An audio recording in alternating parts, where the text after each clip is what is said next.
Is there any disclosure of pecuniary interest and general nature thereof? Seeing none. Items for consideration is report number FIN 01-2022 draft budget. Christina, I believe you have a PowerPoint. I do, Madam Mayor. I will just share my screen so that everyone can see the PowerPoint.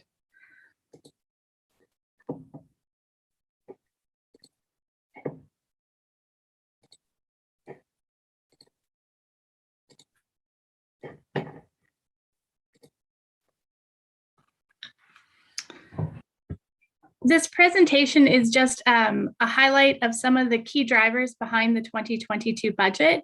It summarizes a lot of the information that was in my report, FINS 1-2022, as well as the report that came with the draft budget in December, on December 13th, 2021. So the budget that is presented for your consideration tonight includes a 3.8% tax levy increase, which is really broken down into two components. One is the 1.3% increase for transfers to our capital reserves, and the other 2.5% really represents the costs that we have incurred for overhead wage increases, inflationary factors, and other just general higher expenses that we are experiencing.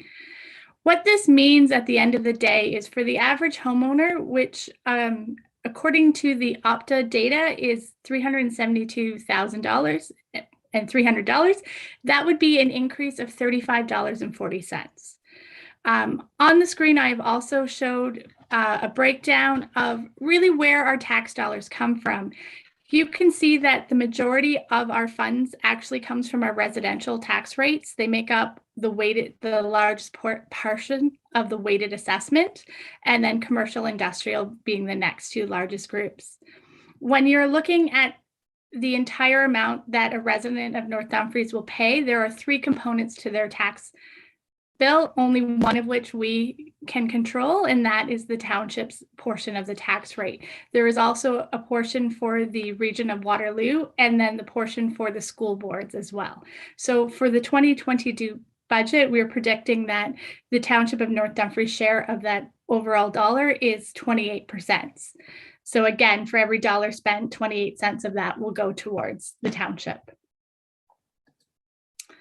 Some of the key influencers behind this budget are both positive and negative things. So the first thing is that we only experienced a 1.09% growth in our assessment roll.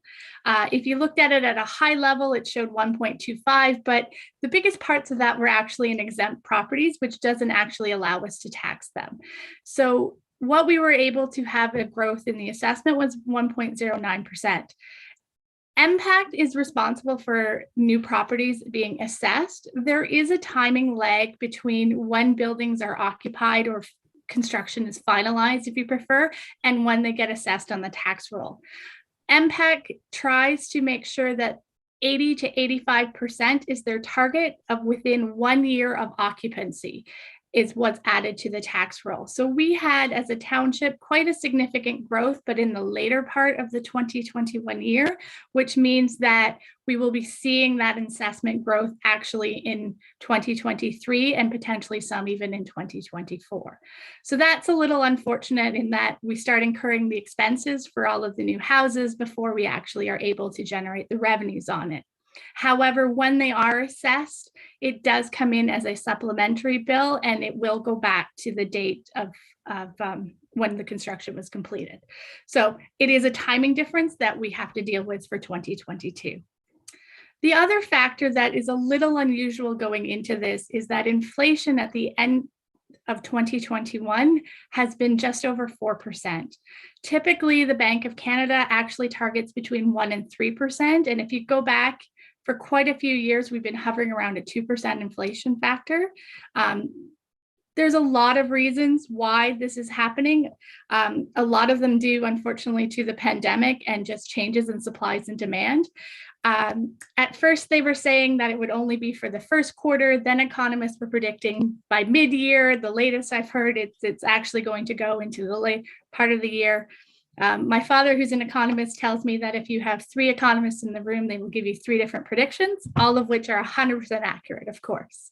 So we are factoring that into our budget. Of course, Council has already approved the COLA increase only at 2% for staff. So we are trying to, where possible, mitigate the inflationary factors. And then, of course, COVID-19 continues to have an impact on the global supply chain. And what this is meaning is that some items are not as readily available as we would like, which leads to increased pricing because the demand for the few items that are available all of a sudden means that prices can go up. It's also increasing in shipping costs because everyone wants their goods shipped right away, which just generally inflates prices across the board. And then some of them is just, they won't be available until 2023, perhaps. So those are some of the factors that we are dealing with. And of course, these effects on our global supply chain are also the reason why some of the inflationary factor pressures are really existing as well. The other thing to have noted for 2022 is that there has been a significant increase in payroll taxes.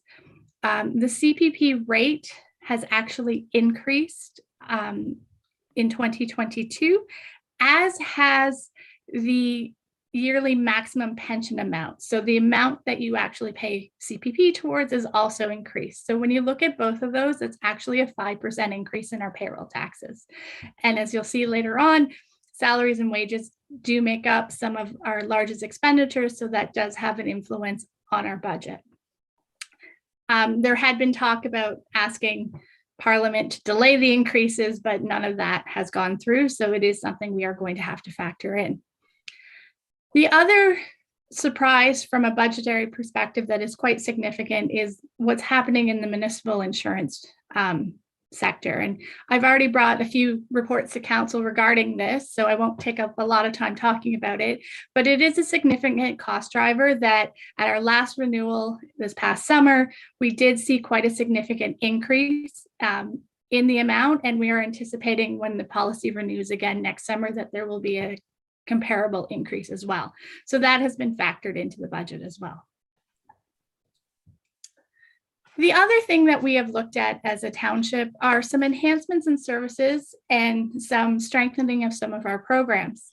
Council approved the Transform WR targets at an earlier meeting, and that has led us to look at green strategies for all of our departments.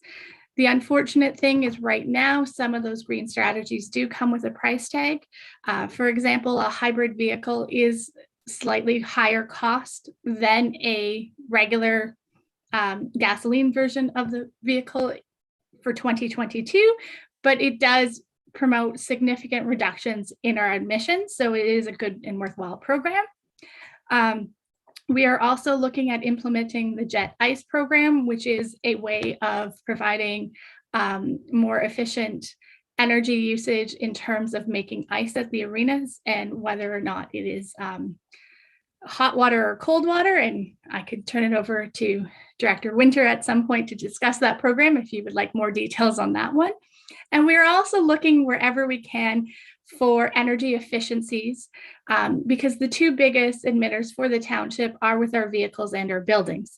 So where possible, we are looking to where we could retrofit lights to be more energy efficient or other programs where we could see reductions. Within the Public Works, and I apologize, I should have said Engineering and Public Works Department, there are significant enhancements for this upcoming budget year. We are looking to hire a new position, the engineering technologist position that was brought to council for pre-approval this past fall. And my understanding is currently the ads are in the paper. We are also looking to convert a seasonal operator 2 position into a full-time position. There is a new traffic calming campaign and enhancements to our tree planting programs. With that, we have also looked at some climate change strategies. We are having to look at more weather-related events and cleanup. So we are trying to be proactive and deal with some of those items ahead of time. For example, increasing our stormwater program to prevent flooding or to mitigate factors before the events happen. Of course, we've already talked a little bit about some of the transformed Waterloo region, but there is also the potential for partnering up on some staffing and shared resourcing. And then for our recreation department, the biggest highlight is we are looking to, with any hope, be able to congregate outside this summer and actually try and implement a few new programs with music in the park and some movie nights in the park. Those are a few of the significant service enhancements and new programs that we were looking to include in the 2022 budget. I thought it might be helpful for council to see a graphically shown picture of where our revenues come from.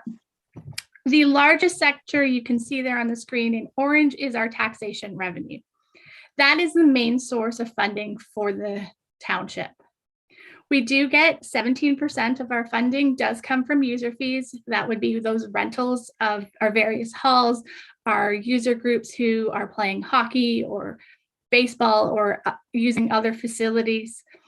We have about 6% of our funding comes from grants, both at the senior levels. Some of those funds do go directly into reserves for future years' capital programs.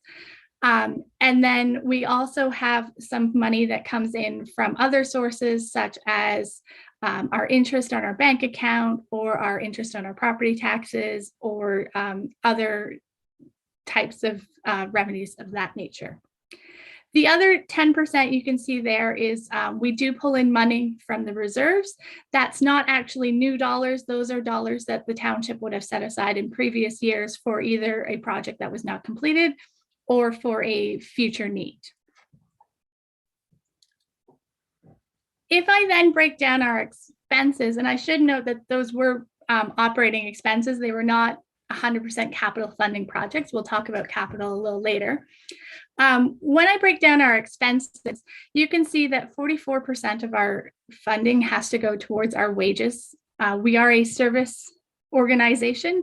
We do provide a lot of services in terms of the public works and recreation and our building departments, and that is where the bulk of our funding does go, is towards wages and benefits. We have a very small amount, just 2% really goes towards debt repayment annually. And 1% of our funding goes towards external transfers. And that would be donations to other organizations or transfers to other organizations. And then again, some of our funding goes directly towards future reserves and projects that are going to span more than 1 year. We also have 8% of our tax levy does go towards our capital reserves, and that is for future projects.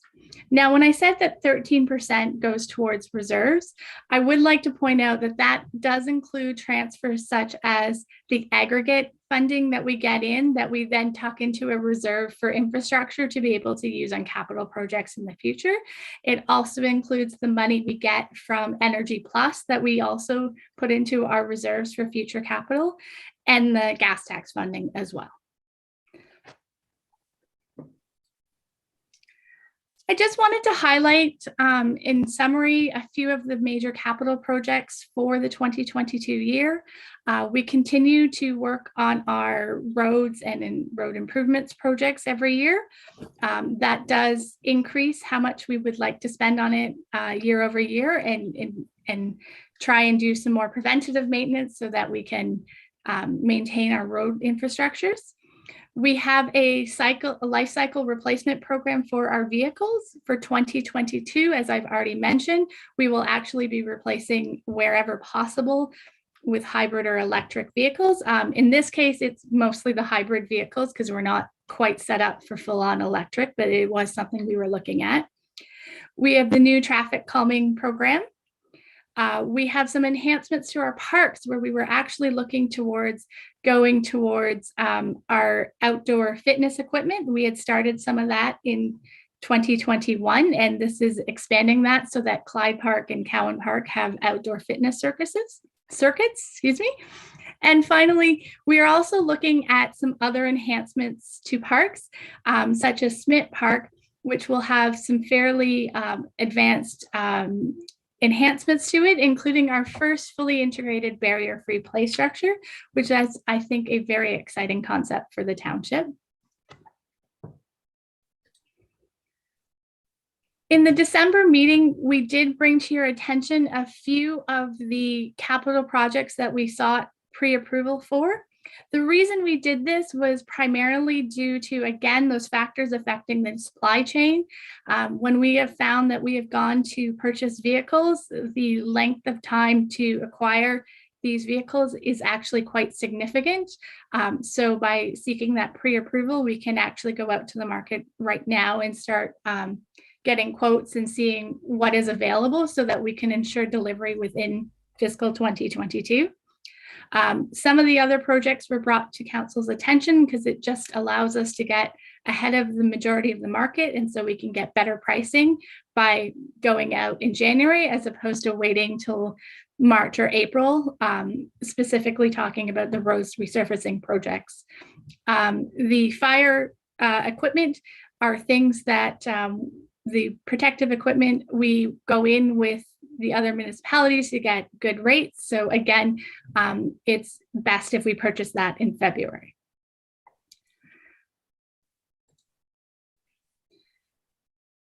When I look back at some of the reports and what we really need direction from council from, I've just highlighted 3 of them that were in the last report. One of the addendums to the meeting is that additional letter from TAPMO requesting $5,000. The current budget only has $2,500 in as the TAPMO membership fee. So we're looking for council's direction on whether we should increase that to $5,000. The Cambridge Memorial Hospital Foundation came in with a request for a multi-year donation to council this fall. So currently that is not included in the budget. So again, we are looking for council's direction on what they would like to do with that request. And the other one that is in the report is the shared resources for the implementation of the Transform WR program and what council feels towards commitment towards that shared services program. Since that is brand new, we are looking for direction from council on the direction they would like the township to take in that. And then of course, any other changes, questions, reductions, enhancements for services that council would like to see in regards to this budget. My proposed next steps are that we turn to the budget binder and go through the operating departments. And if council has questions by departments, the department heads are here to discuss and answer any questions that council may have. And then once we have made it through the operating budget, that we then turn our focus to the capital budget for discussion. If we feel that there's not sufficient time this evening to go through those 2 items, then we do have the meeting on Wednesday set aside to finalize these discussions. Out of these discussions, I am anticipating that there may be changes towards either capital or future reserve transfers, and that information would be taken and put towards the updated 10-year capital forecast and continuity of reserves, which we would then bring to council at the end of the month. That is the end of my high-level overview. Are there any questions? Can you stop the screen sharing so I can see the questions, please? Yes, sorry. That's all right.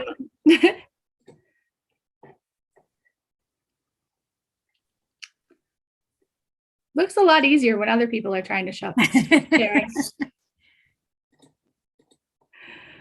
Oh. Thank you. Thank you. I have a quick question. What is a 1% tax increase? What does that amount to? It is approximate. Well, are you asking total dollars or what the impact on the ratepayer? Total dollars. Total dollars. It's around $62,000. 62,000. Thank you. Because that may impact how we discuss some of these items tonight. Okay, so thank you for that. Do you want to now go through section by section? Since there seems to be no questions? Christina? We can, if that is council's preference. Or do you want to tackle the 3 areas first? Or actually, the next motion I have is the transfer for reserve one. The grants one. Do we do that later or now? Why don't we do that now? Can we do that now? Well, that was part of my my update of the budget information, was that there was an update to the calculation of the community grants. So that was one change that did need to be made from the budget presented in December, was the reduction of the amount coming in from reserves and the corresponding reduction in the community grant expense line. I would suggest that we discuss whether or not there's any other changes that council feels to be made, and then a resolution could be done at the end of the evening. Okay, thank you. So, Councillor Rollerman. Thank you, Madam Mayor. Just a question of clarification for Christina. Right at the beginning, you were talking about, I think we said 28 cents of every dollar goes to the township on the tax levy that we collect. I always thought it was 17 cents. Is it 28 cents now, or is it 17? Have I had it wrong all these years? I'm just curious. No, It's gone up. That's all. there has been a change in the way the educational tax portion of it has been calculated. There was actually a reduction in 2021 that we believe is continuing for 2020. So with the education portion being reduced, it makes the other two portions slightly larger. CEO McNeely, did you have any comment? No, Madam Mayor, I just wanted to reinforce, excuse me, there's been an internal transfer by the province of Ontario, lowering the tax burden collected through the property tax portion on residential properties, which has then had a corresponding adjustment, which effectively increases as a percentage with the region and the township levy. And So Councillor Rollerman, generically, dollar to dollar, we haven't changed. It's just the way the pie has been sliced because of the provincial adjustment on the education levy. okay, any other questions? You have your hand up, so Councillor Rollerman. Yeah, so that was my next question, I guess, Madam Mayor, was, so if they've changed that percentage, are we actually in fact getting more money in our coffers, or is the CEO saying we're not getting more money in our coffers? It doesn't impact our collection. What it means is that for the ratepayer who is paying a total tax fee, they are paying slightly less to the province for the school board portion. That doesn't make sense to me. So if we're paying 28 cents on the dollar and we used to be paying 18, then we're getting $10 more. No, 10 cents, okay, on the dollar. So I guess the pie has been made slightly smaller. The provinces take, they're not asking for as much money to be raised through the property tax bill for the residential sector. And so because the school board because the province has lowered their percentage of ask, the overall dollar township and region hasn't adjusted. It just means that then we become a bigger percentage of that pie. So the province is actually asking fewer dollars from residential ratepayers. We are not asking for any more dollars other than what's being presented in today's draft budget. But it doesn't create that 10% increase. Councillor Rollerman. Now I'm really confused. So the CEO is saying the pie has not changed its overall size, but our piece of the pie has gotten bigger because the province is taking less, but we don't actually have any more money in our coffers. I mean, that makes no sense. I'm right with you, Councillor Rollerman. I'm right with you. Because that was my next question. If our slice of the pie has gotten a bit bigger, then by extension, we should have a bit more money in our books. And the pie hasn't gotten bigger. The pie has shrunk by the equivalent of what the province is no longer asking of the residential sector. for payment in terms of taxes levied through the property tax bill. You want to try this? Our Christina? ask in terms of new dollars has not increased other than what's been asked for in today's budget. So instead of $1 for the taxpayers, the pie has shrunk. So now they're paying 95 cents. So the portion the township is collecting has not changed, but the total percentage that the total dollar that the residents are paying is slightly less because of the educational rate decrease. So when you take into the factor that the educational rate has decreased, it means that we now are a larger share of the total only because we have not changed our share. Does that clarify it? Maybe we'll have 101, math 101 done at another time. Yeah. Because I'm sort of with Councilwoman. So any other questions? Councilwoman, go ahead. So my other question is, we've seen what the impact to taxpayers is, but what is the actual increase in the levy, percentage increase in the levy? I think last year the increase in the levy was 1.8, I believe, it's about $108,000. And this year the levy is increasing by, is it 300,000? So that's what, a 5 or 6% increase in the overall levy. Is that correct, Christina? So I just want to make sure that we are all talking about the same terminology. So the overall tax levy that we have requested in this budget is increasing by $300,000 and change, $300,479. And that's why the tax rates are going up by the 3.8%. No, I mean, what is the tax levy going up? Not the tax rate. Right. So we are collecting an additional 300,479 straight tax dollars overall for this budget. And that's how big a percentage increase? 3.8? So that is actually 4.8 because that includes the growth assessment as well. Thank you.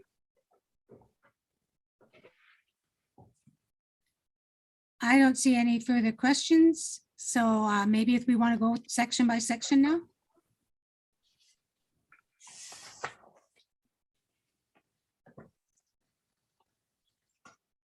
So if I can suggest, I can lead us through the budget book. The first part of it is the overall, just again, some of the highlights and information. Then there is a summary of totals by department, and then the summary tax rate sheet. And then I think where we would like to spend the next portion of our time is the next section of the budget binder, which actually breaks it down by department in detail. What section are you on, Christina? We'll need to know the section number. And Council, I'm sorry again. Every year I ask for these pages to be numbered. Every year they're not numbered. So trying to keep up with everything is going to be difficult. Christina totally understands it when we sure next year it's all done correctly. I would like just to remind council, this is my first year, so I apologize. I didn't know you wanted page numbers on there. If I can recommend, I can reference the electronic version of the budget book and actually talk about page numbers from that if you would like, if council has that handy, or if they want the hard copy. Okay. I've got the copy. Do others have the electronic handy? Just asking, depending on which way. So is it section 4 we're going to start with, Christina? Yes. So the first page of it should be general taxation and unconditional grants. Is it? Yes. The way the book is set up is that there is a narrative for the summary of what happens in that department, followed by the actual budget for that department. Is everyone following along with that? Okay. Again, this is where you can actually see the translation into the municipal levies in terms of dollars collected through the taxation. That is the biggest part of the first taxes and corporate revenue section. This is also where the OMPF funding comes in and some of our other just general revenues. Are there any questions on this section?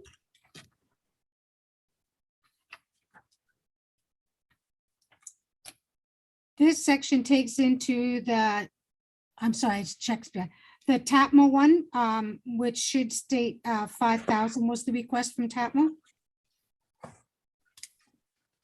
Instead of That's actually 12,000. in the next section in the council section. Oh, funny, I got it on this section because I got it highlighted. I don't know. Carry on, please. So right after the general taxes and corporate services is the section for council elections, administration, finance, information technology. And that, Madam Mayor, is where in the council section. Oh, okay, I've got it before that section, but that's okay. All right, carry on. This is where the group is, right?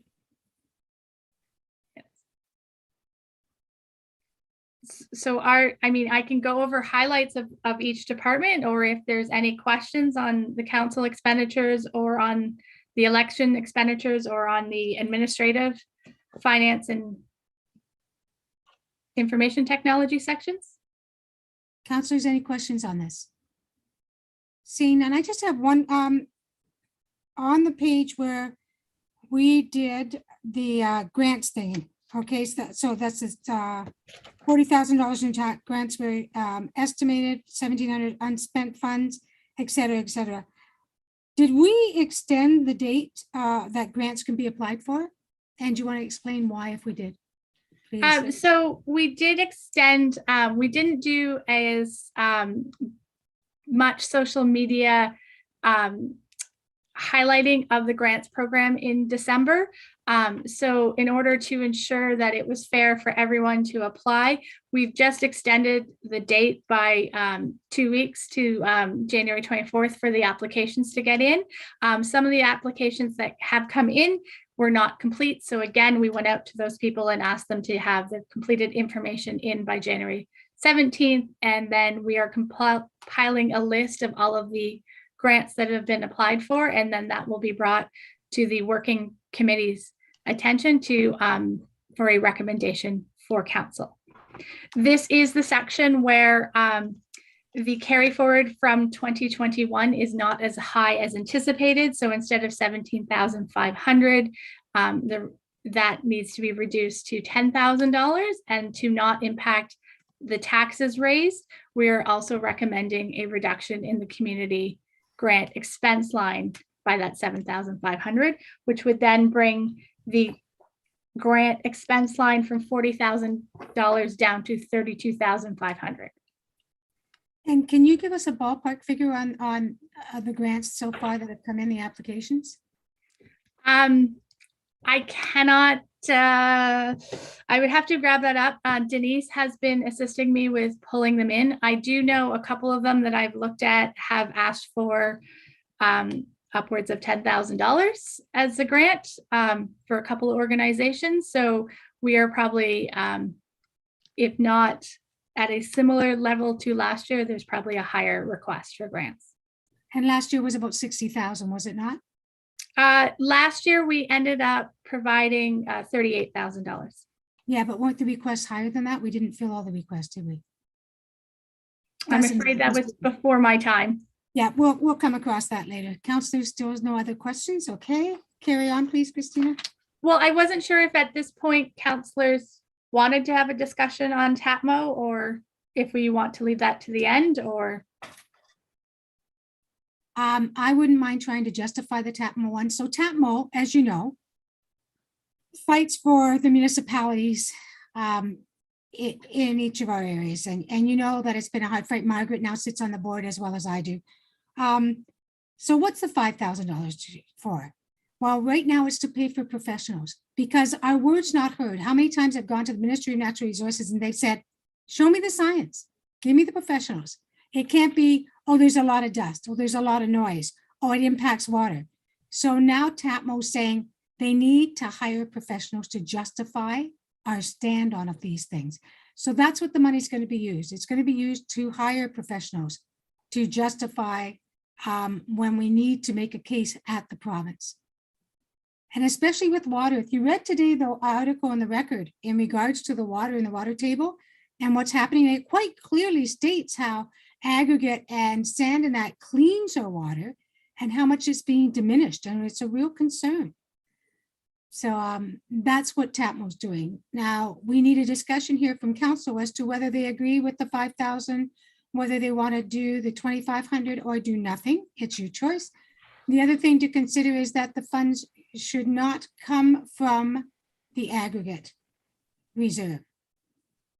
Now, council can waive that, but that's another bone of contention with the province as well as the Ontario Stone, Sand and Gravel industry. They want it clear that money given on the levy, on the aggregate levy, is not used for anything but road construction.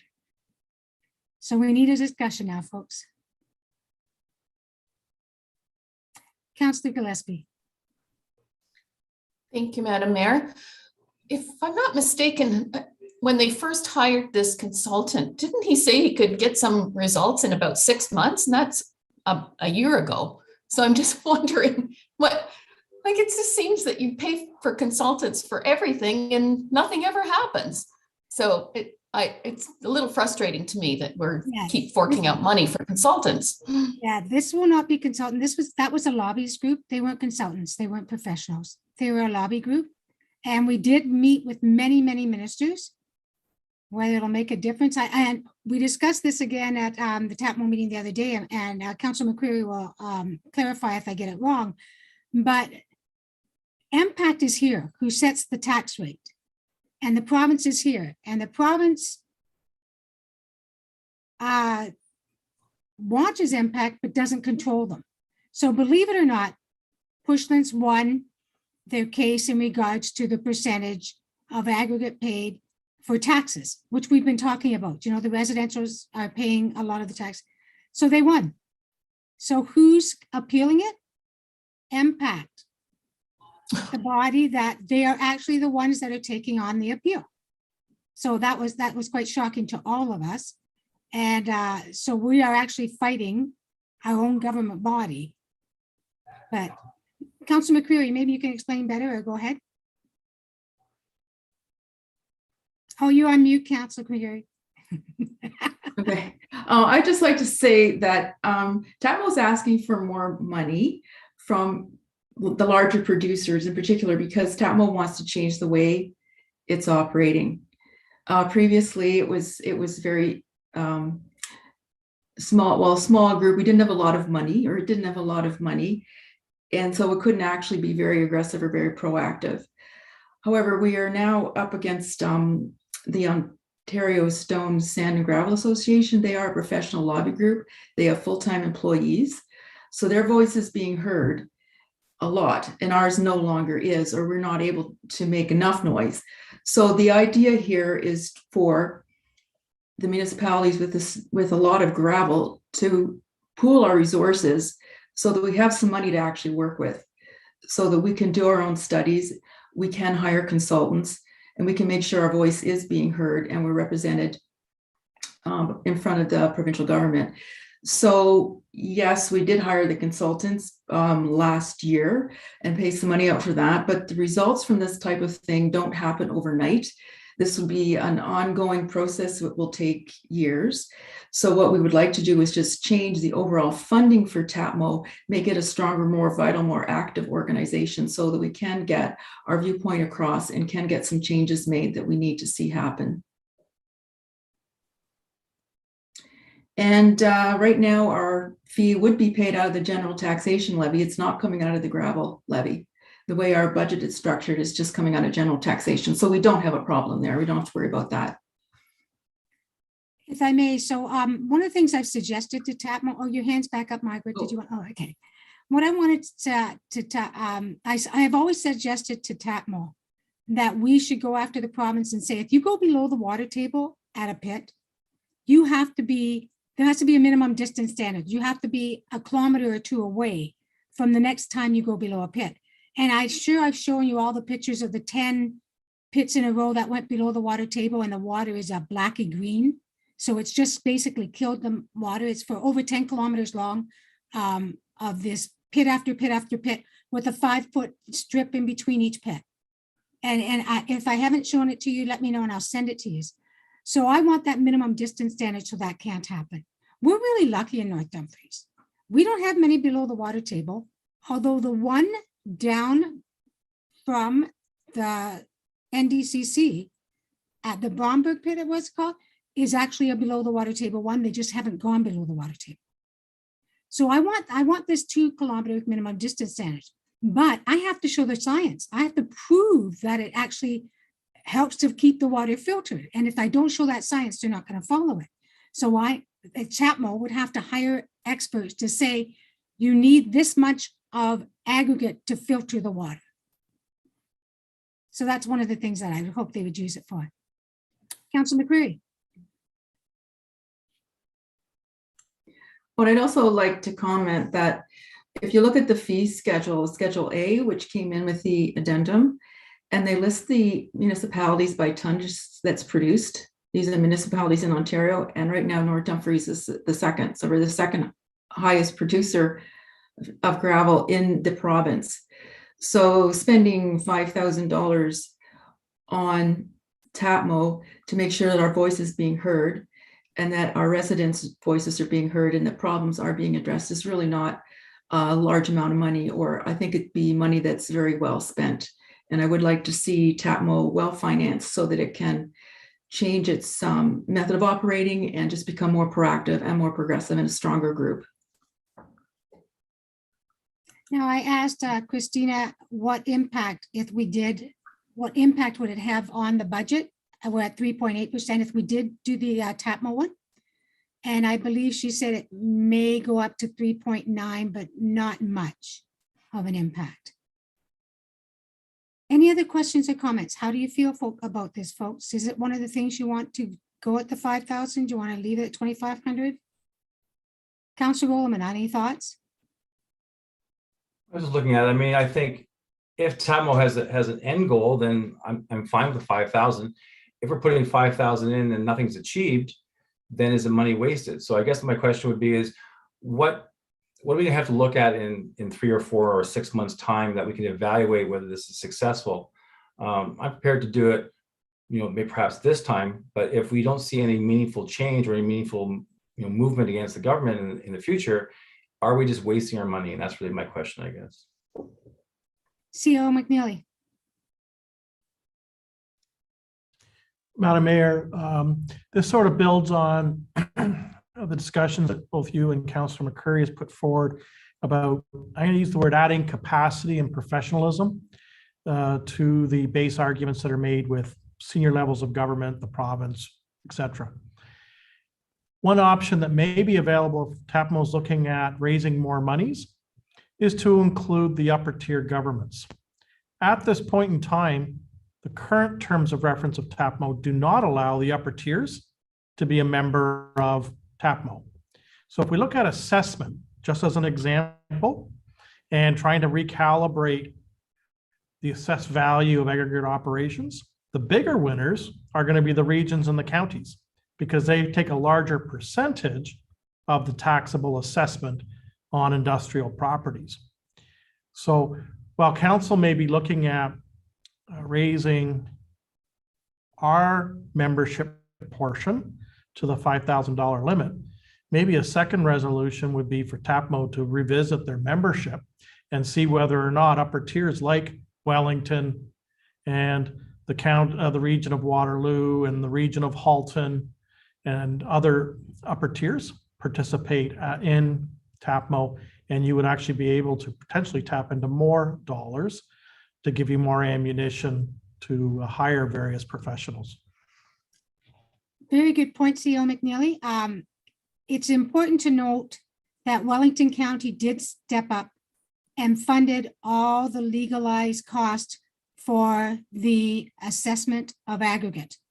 And they're in for hundreds of thousands of dollars.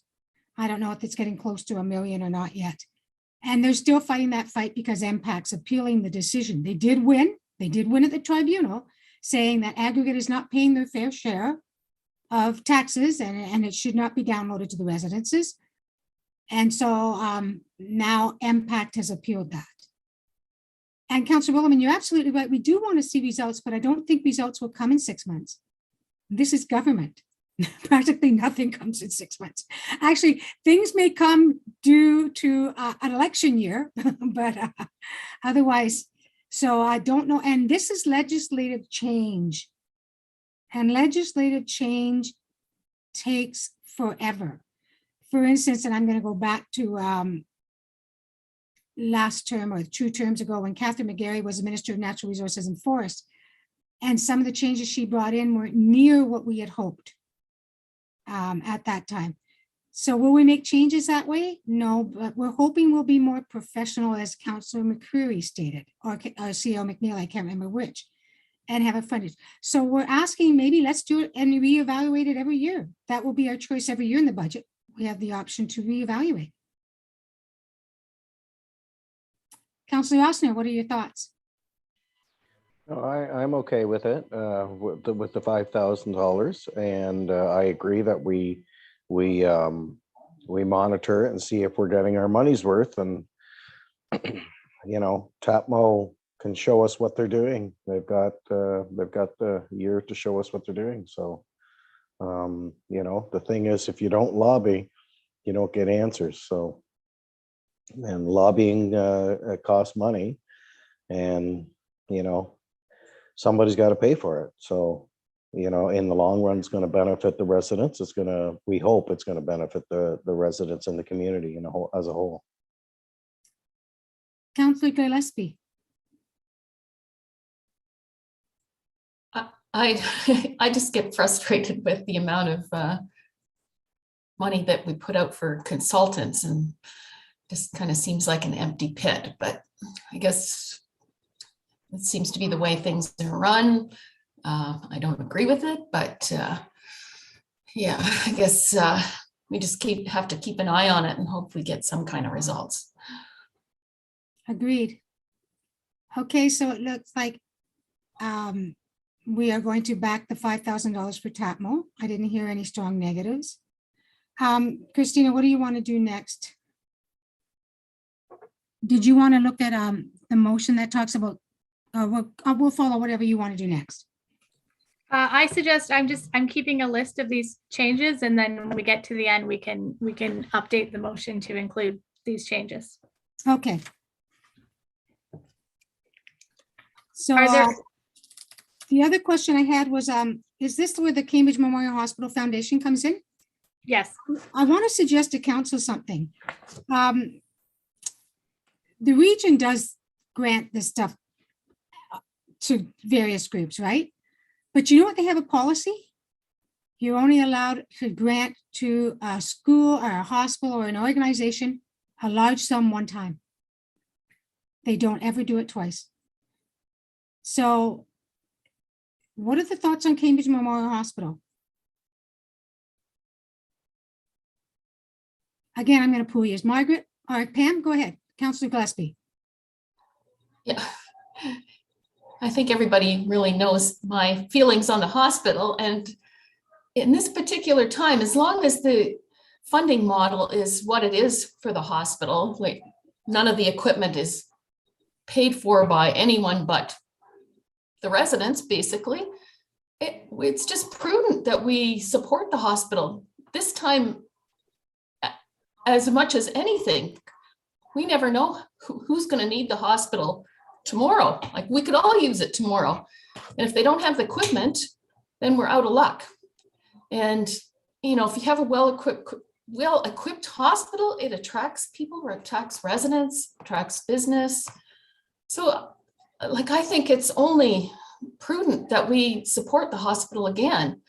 I say, if we can't do what they asked for, which was 150 over 5 years, I think we should stick to the 100 over 5 years. So 20,000. They're asking Yes. 30,000 a year. You say 20,000. Well, I say I prefer we did the 30, but if we can't do that, I think we should at least do the 100 over 5 years. Okay, so that would be a third of the 1%. So that would go up another 30% of taxes. Councillor McCreary, what are your thoughts? I'm concerned about donating more money to the hospital at this time. when we pledged the 2,000 or 20,000 over 5 years, that was for a specific major project, and that was for the building of the new wing. But now this is sort of a more general request that we finance the purchase of equipment. The problem with that I see is that hospital equipment, that request won't ever really end because new equipment is always needed. The equipment wears out, there's new technology. So if we were to admit or we were to agree to this request, we would be in a situation where we're probably going to have a permanent line item on the budget, in our budget, to finance the hospital. And that will be significant over the long run, and it will affect our tax rates. And I'm certainly not saying that it is not a worthy cause. It's a great cause. We have a great group of fundraisers in our community, but members of our community use other hospitals as well. Residents of North Dumfries use Grand River, they use St. Mary's. Those hospitals would be just as justified coming to us and asking for money as well. So I'm not saying this is not a great cause. It's a very worthy cause. The equipment will go for a good use, but the township has to make sure that we're in a stable financial position ourselves. We have a lot of issues going on now with COVID. We have a loss of revenue because we can't rent out our facilities. We're trying to keep our tax rates stable. And right now we're doing that because we're able to get significant grants from the provincial government to stabilize our taxes. Our budget this time brings in over $200,000 in provincial grant money that's designed solely to help us stabilize our tax rate because of COVID concerns. So I really do not want at this time to commit money or to commit to a long-term multi-year donation that's going to impact the next council, because we don't know what position they'll be in financially. We don't know what their priorities are. So I don't think we should be making that long-term commitment now at all. Councillor Gillespie, I'll come back to you after I've asked Councillor Rollerman and Councillor Austin, if that's okay. Councillor Rollerman. Thank you, Madam Mayor. I tend to agree with Councillor McCreary. I don't feel it's really fair for us to commit the next term of council to this contract, so I don't think we really have that mandate. Second of all, when I looked quickly at other townships, Wilmot, Wellesley, Woolwich, and even Kitchener and Waterloo, they don't have anything in their budgets towards, as Margaret mentioned, as Councillor McCreary mentioned, Grand River Hospital or St. Mary's Hospital. So it's really only the city of Cambridge and the township of North Dumfries that are supporting Cambridge Hospital. So the model doesn't really make sense to me. And I believe that the CAO told me that the regional Waterloo actually charges a levy that goes to the hospitals as well. So we're sort of double dipping. So at this point in time, I don't think it makes sense for us to be, supporting this request from the hospital. I think next term of council can decide if they want to do something like this on their own. I'm going to ask Councillor Austin first, CEO McNeely, and then I'll call upon yourself and then Councillor Gillespie. Councillor Austin? Yes, it's a tough one. The amount of money that needs to be raised for hospital equipment is considerably higher than what we are donating, and I think that as a community, I still believe we need to support it, but we need to support it within our budget and within our means. I agree with both Councillor McCreary and Rolleman that it's not the intention to handcuff the next council with it. However, I would agree to it in this budget and then leave it up to the next council as to whether they want to continue it rather than commit next council for the next 5 years. I think it's a worthy cause. I'm almost certain, and I can't guarantee because I don't know, but I'm almost certain that there's other cities, townships, counties, etc., that are supporting the local hospitals. And local hospitals need the support because it's our residents that it benefits. It's not something that just dissipates into the air. It actually goes back to the health of our community. And if we don't support the health of our community and we don't assist in getting these pieces of equipment and doing what we can do, we won't have it, and we won't have a healthy community. So You're recommending the 30,000? for this year. Thank you. CEO McNeely, you're next, and then Councillor Gillespie. Thank you, Madam Mayor. Had the treasurer canvass the other area municipalities and the region as it relates to funding in the present term in support of one or others of the hospitals within the catchment area. The region did at one time have a levy that was collected on behalf of the 7 area municipalities to fund one or more initiatives at the hospitals in Waterloo region. That program wrapped up, so it's not a present levy. And Cambridge has in the past, like North Dumfries, provided cash donations to the foundation for projects, but their 2022 budget does not include any funding this year, this year. Thank you. Councillor Gillespie.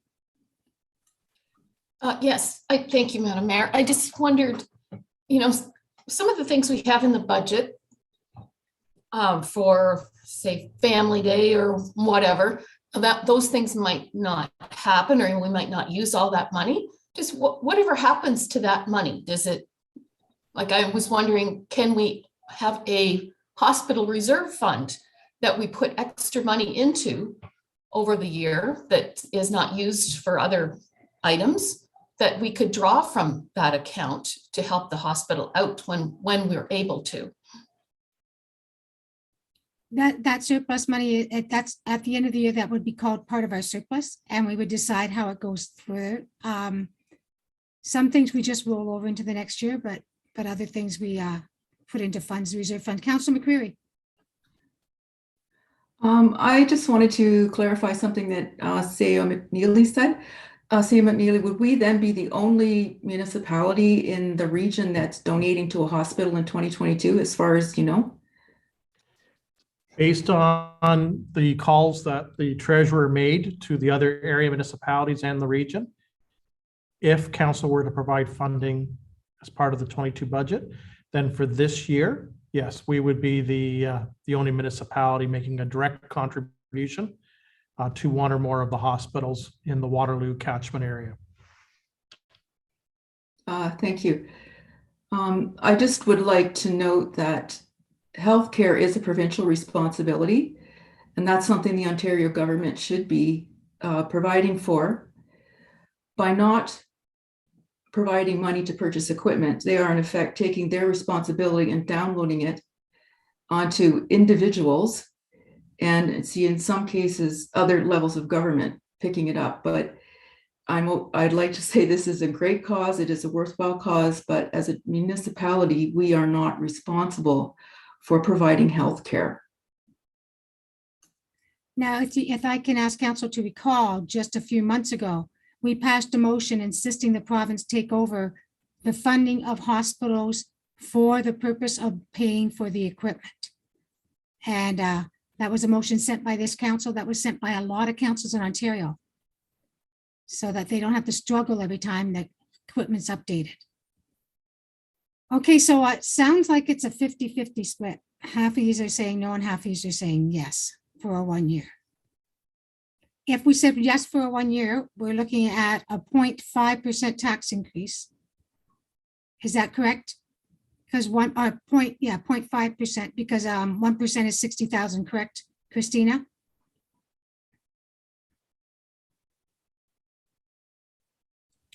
Yes, Madam Mayor, with the increase to TAPMO and then this proposed $30,000, the tax rate for the rural residents would go up to 4.4% increase, which is about a $40.21 increase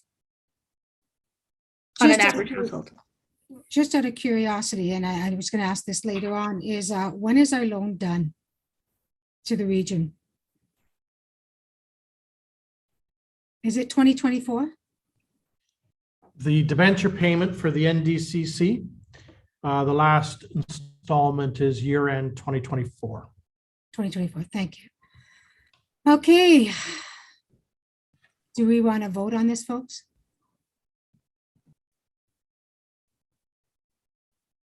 I think we're going to have a vote on this, on to whether we're going to, Councillor Osner, are you making a motion that we fund the hospital $30,000 for 1 year only? Yes, I'll make that motion. I assume Councillor Gillespie, your second. Yes, I will. And now I ask the clerk to do the call, please.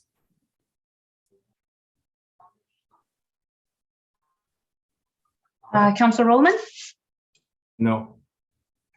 Councillor Osner, Yes. Councillor McCreary, No, Councillor Gillespie, Yes, and Mayor You had me Foxton. guessing there for a Yes. minute. Sorry, Mayor Foxton. If we weren't looking at a 4%, 4.4 because of sponsoring this, I would probably say yes, but I'm going to say no because I don't want to put that much more burden onto the taxpayer. Okay, that motion is So- lost. That motion is lost. Thank you.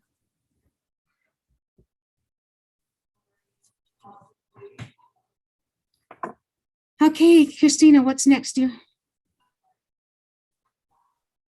Are there any other questions on the council election or the administrative budget lines? If not, the next budget in the book is the fire and emergency planning budget. What section are we on, please? It's in the same section, it's just the next page The next back. page.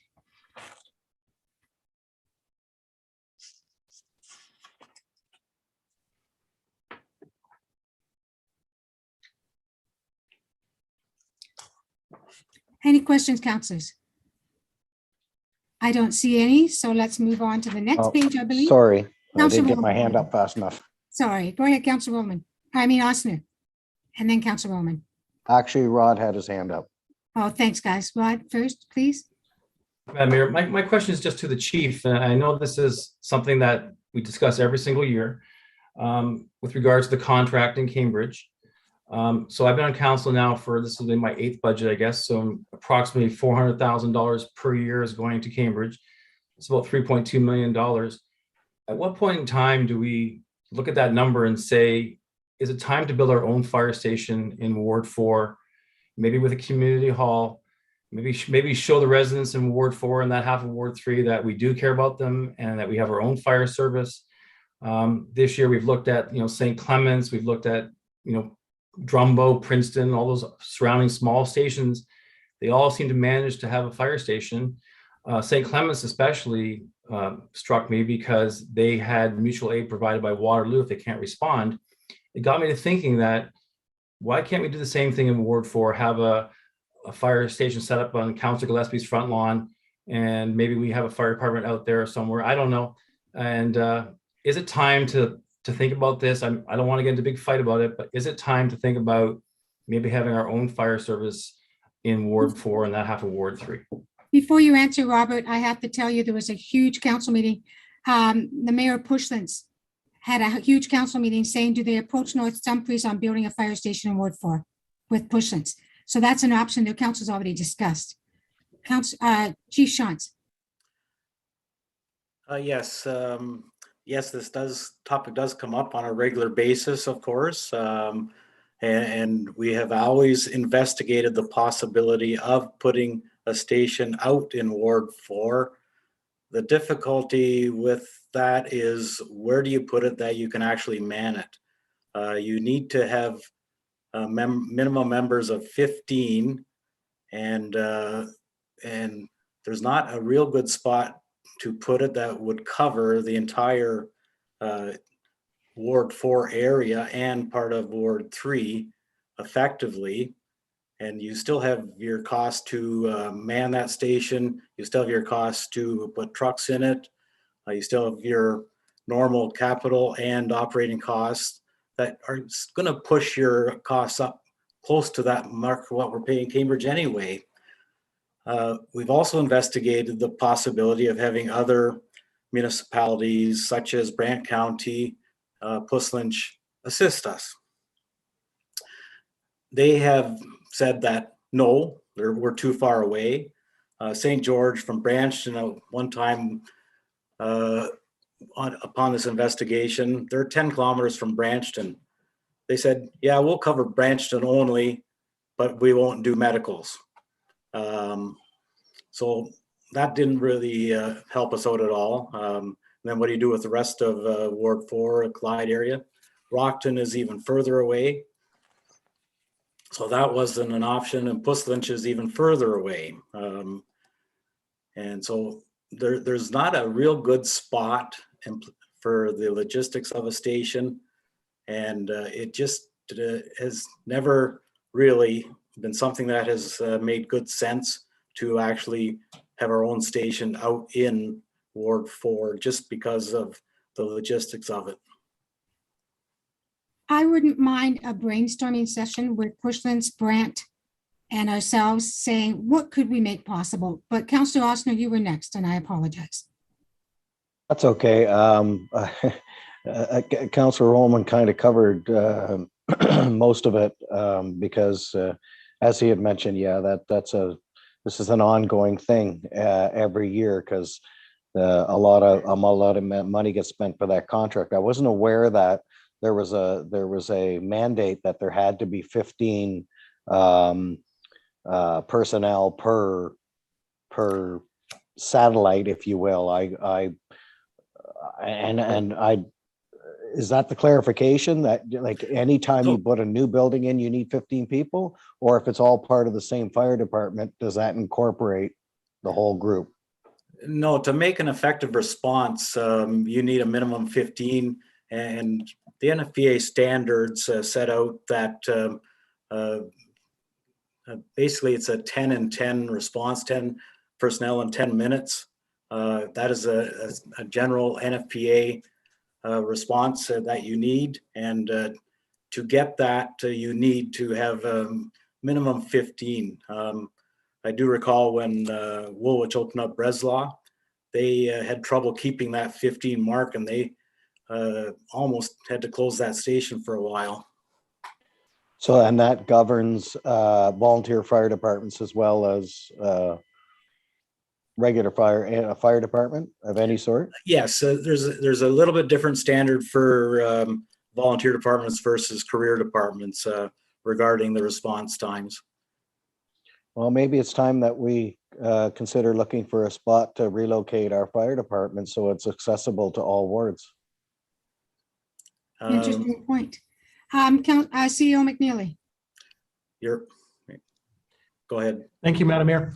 As council's aware, we've just signed a 3-year contract effective January 1, 2022.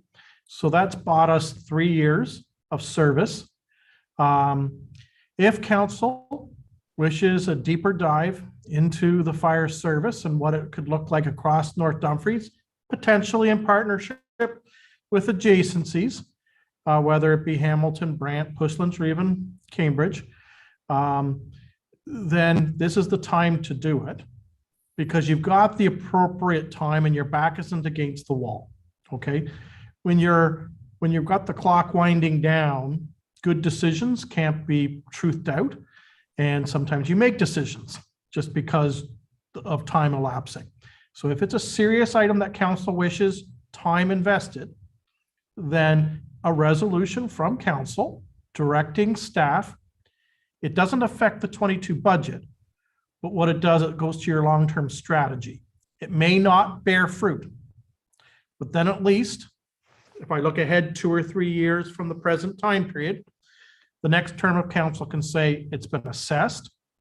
This is I'll call it the preferred route, and it provides an adequate service level at an adequate price, and council moves forward then with whatever that future analysis derives.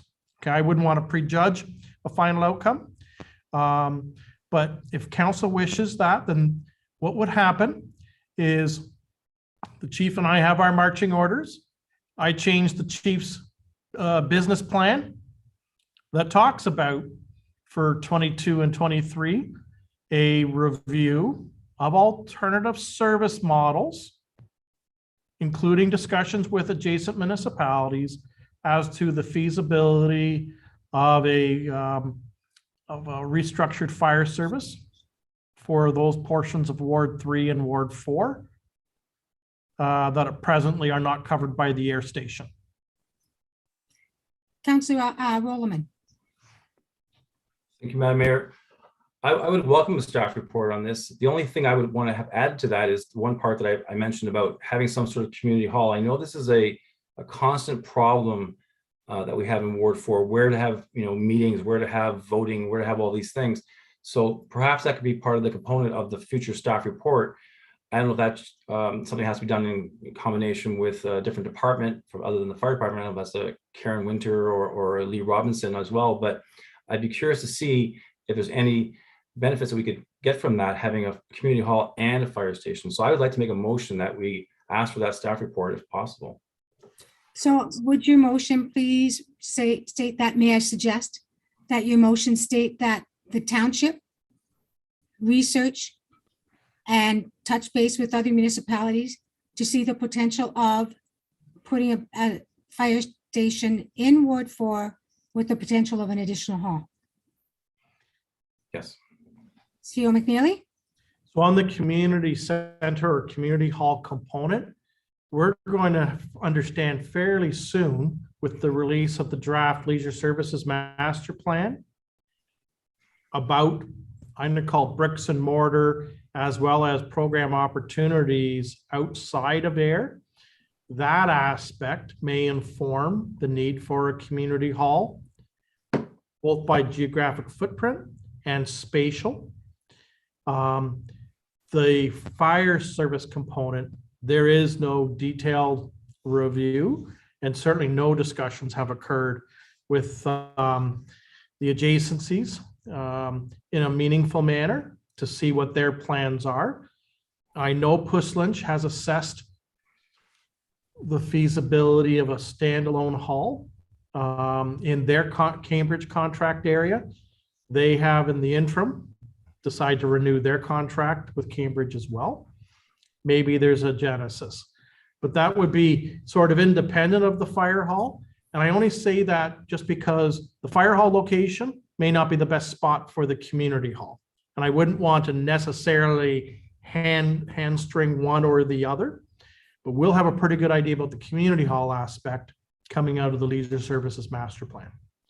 So is that direction of staff or is this a motion? CEO McNeely, should it be a motion, what Councilor Roman stated? My preference, council, would be two things. One, that we actually have a resolution directing staff to investigate the feasibility of a dedicated fire station in the Cambridge contract area and to have those discussions with our adjacent municipal partners. And the second part of that is, and that the 22 to 24 business plan for the fire department be modified, that this task be undertaken in fiscal years 22 and 23. Councilor Oster.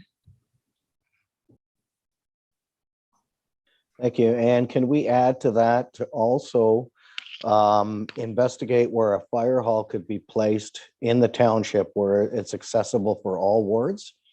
Maybe the problem is that having a fire hall in air is the problem that is cash strapping us and making us go through all the motion of trying to find contracts and stuff like that.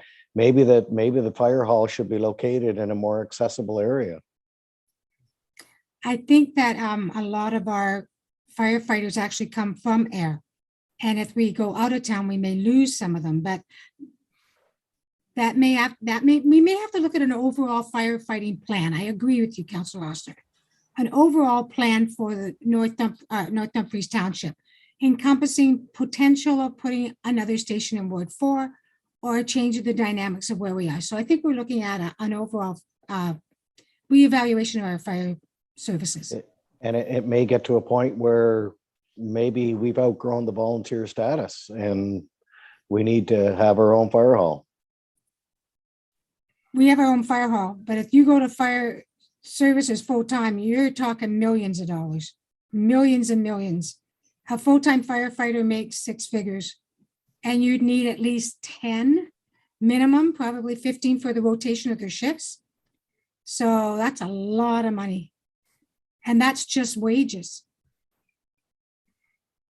So, yeah, so, CO McNeely, do you So have? can I just finish? Go Just ahead. one, Yeah. yeah, yeah. So are you saying that the problem is that the firefighters on the volunteer department don't want to go to a location outside of Air? Is that I the don't whole know that. reason? We don't know that. I think we need to do the evaluation. I think we need to do the study, as you've said. Okay, all right, thanks. Chief Shantz. Yes, we, as you stated, Madam Mayor, we draw our firefighters from within the town, within a 5-kilometer radius of the fire station. That is an acceptable distance to draw from, because you have your muster time from the time the pager goes off. And if you have to start drawing from an outside area, your response times increase dramatically. That's not something that I think we want to look for, is increased response times. We have a staff of 35 firefighters, and they're all in Air except a couple that are out on Wrigley's Road. And if we to move that station outside of the town limits, we will have difficulty attracting volunteers. I pretty much can guarantee that. Well, we'll look into it. Councillor Rollerman. Thank you, Madam Mayor. Through you to the chief, I just wanted a clarification. When I mentioned that originally, I facetiously said we should put it on Councillor Gillespie's front lawn. The reason why I said that, though, is because she's very close to the Cambridge line. So I'm wondering, is there a requirement that the firefighter has to live in North Dumfries, or could somebody live in Cambridge and be a member of our volunteer service? And that way they would satisfy that 5 mile, whatever it is, distance, 5-kilometer distance to the fire station. So if we built somewhere adjacent to the Cambridge line, would we be able to draw upon firefighting staff from within Cambridge? So no, they do not have to be live in North Dumfries. There are communities that do draw from some neighboring cities in some cases. It's not a common practice, but it has happened. And it is a possibility that could be looked at. So how far is the old township office from the fire hall? Would that be 5 kilometers? It's more? it's about 7 kilometers. Yeah, so that's not even bad. Okay, so there's a lot of potential here when you really look at that. If you look at the 5 kilometer, 5 to 7 kilometer range, and there's a lot of potential. Councillor Osner. So just, so the fire budget for this year is just a hair over $1 million, correct? Christina? Yes, if you include the emergency planning section as well, it is just over $1 million. That's- Yes. That's the fire budget, right? Operating budget, yes. Yeah, so we're $1 million already. Thank All you. right, so we have the motion. Councillor Rollerman, you're making the motion. Councillor Osner, will you second that motion? Yes, And Ms. Sage, will you read the motion, please, if you have it? Certainly. So moved by Councillor Rollerman and seconded by Councillor Osner. The council directs staff to investigate the feasibility of having a dedicated fire station in the Cambridge contract area and undertake discussions with adjacent municipal partners accordingly. And that the 2022 to 2024 business plan for the fire department be amended. And that staff be directed to investigate where a fire hall can be placed in an accessible location located in the township. Thank you. That sounds, And let's go ahead for the vote. Councillor Rollerman, Yes. Councillor Oster, yes.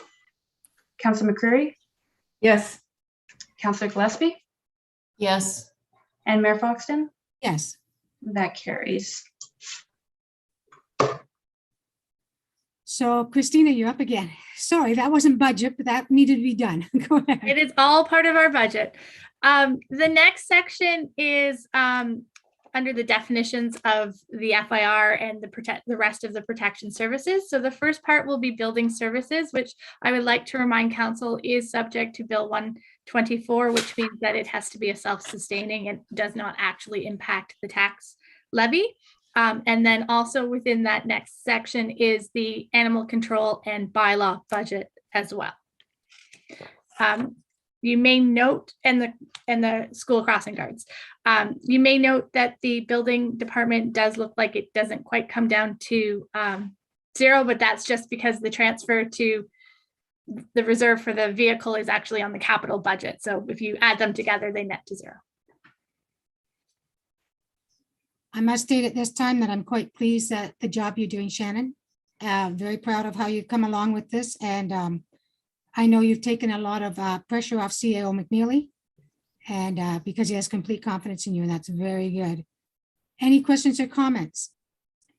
And again, a positive note for animal control. I've heard practically no complaints since we have changed animal control. Councillors, have you heard any negatives? Councillor Rollerman.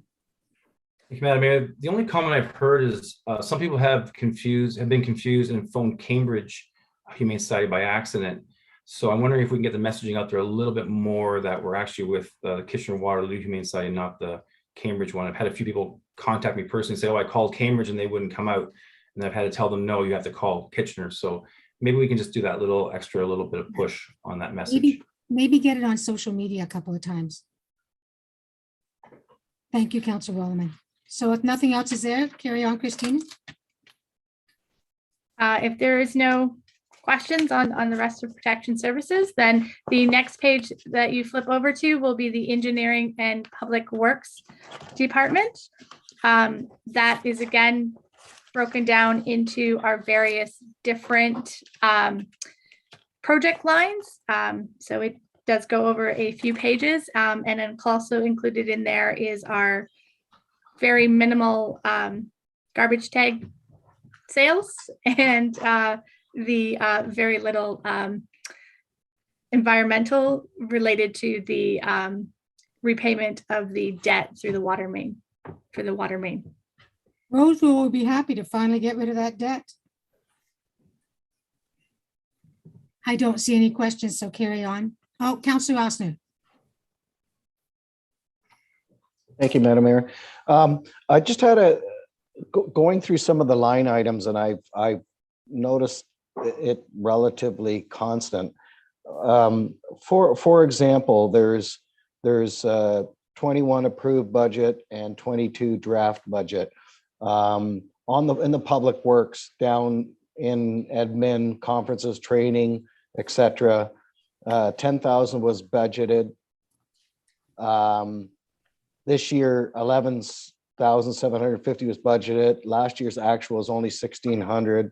Then if I go down the page to annual licensing of software, we budgeted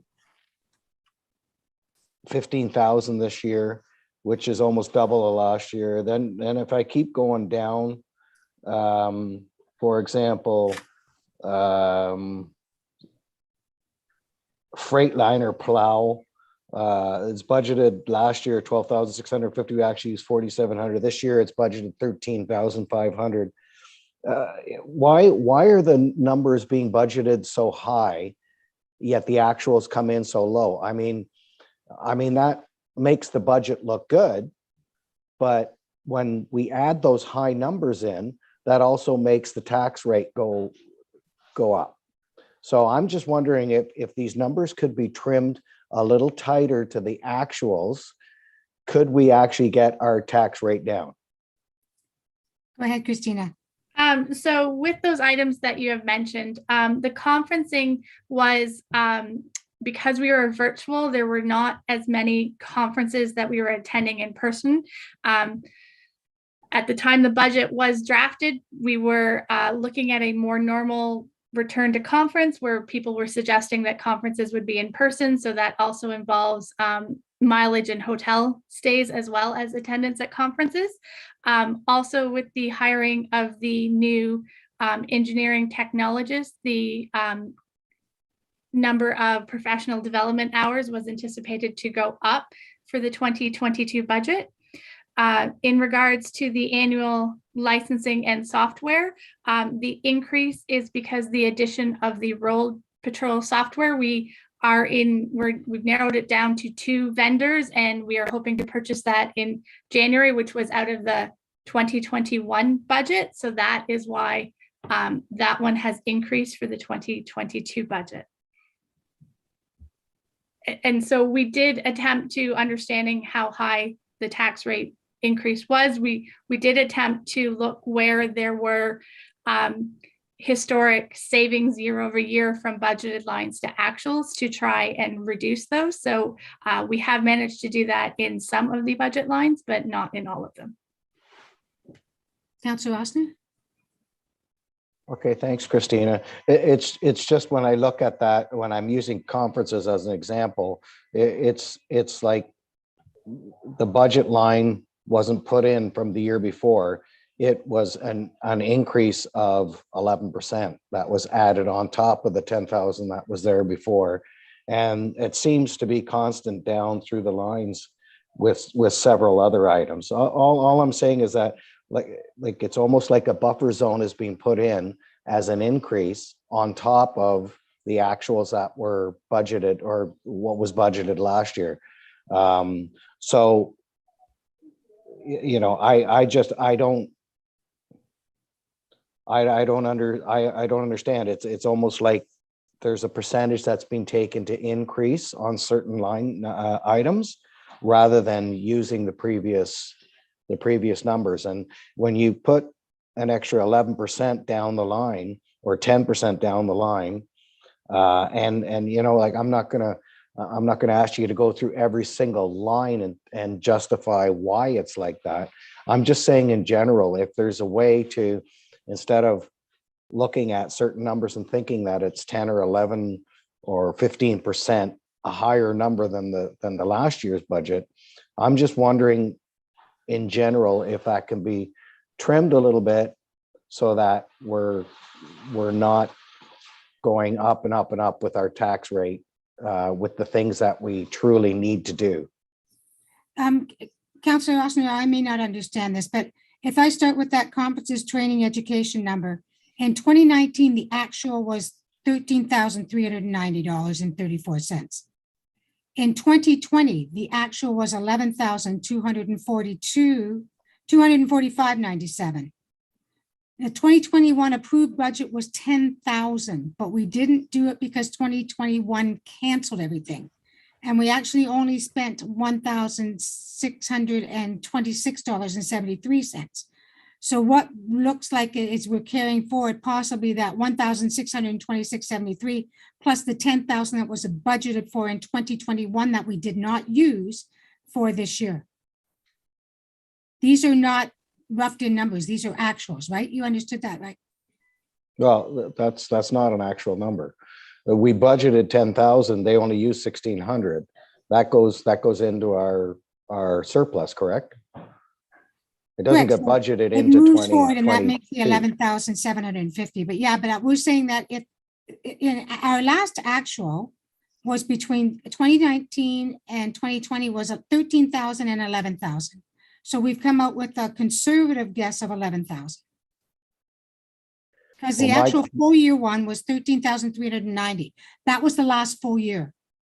2020 was not a full year.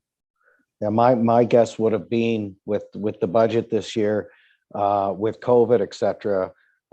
I'm going to guess the first 6 months of this year, a lot of these things aren't going to happen.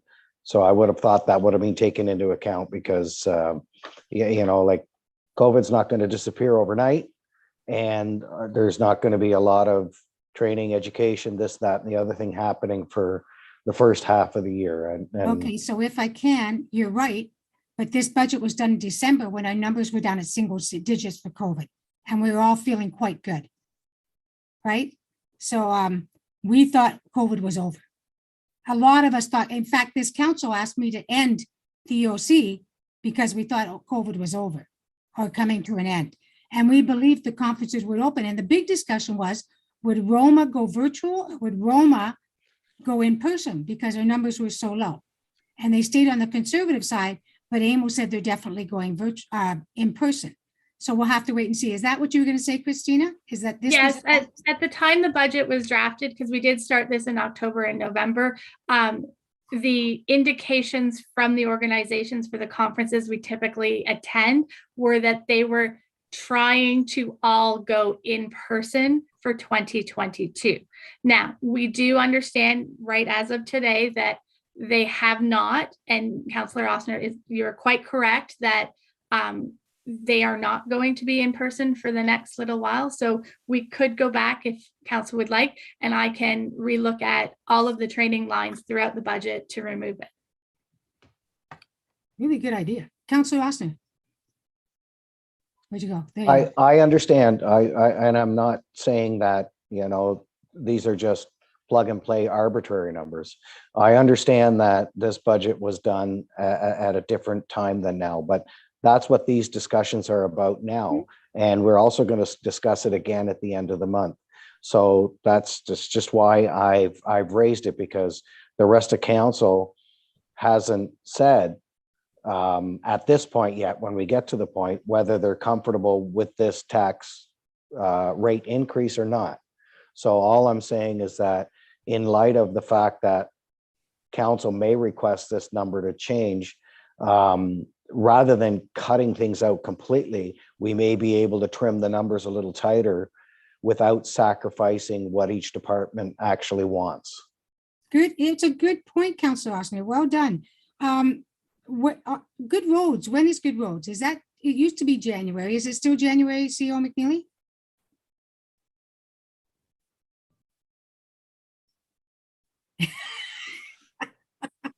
Madam Mayor, Good Roads is the end of February. And it is also, okay, I better be careful. I believe it was going to be in person. It may have migrated now to virtual, given where we are in the landscape.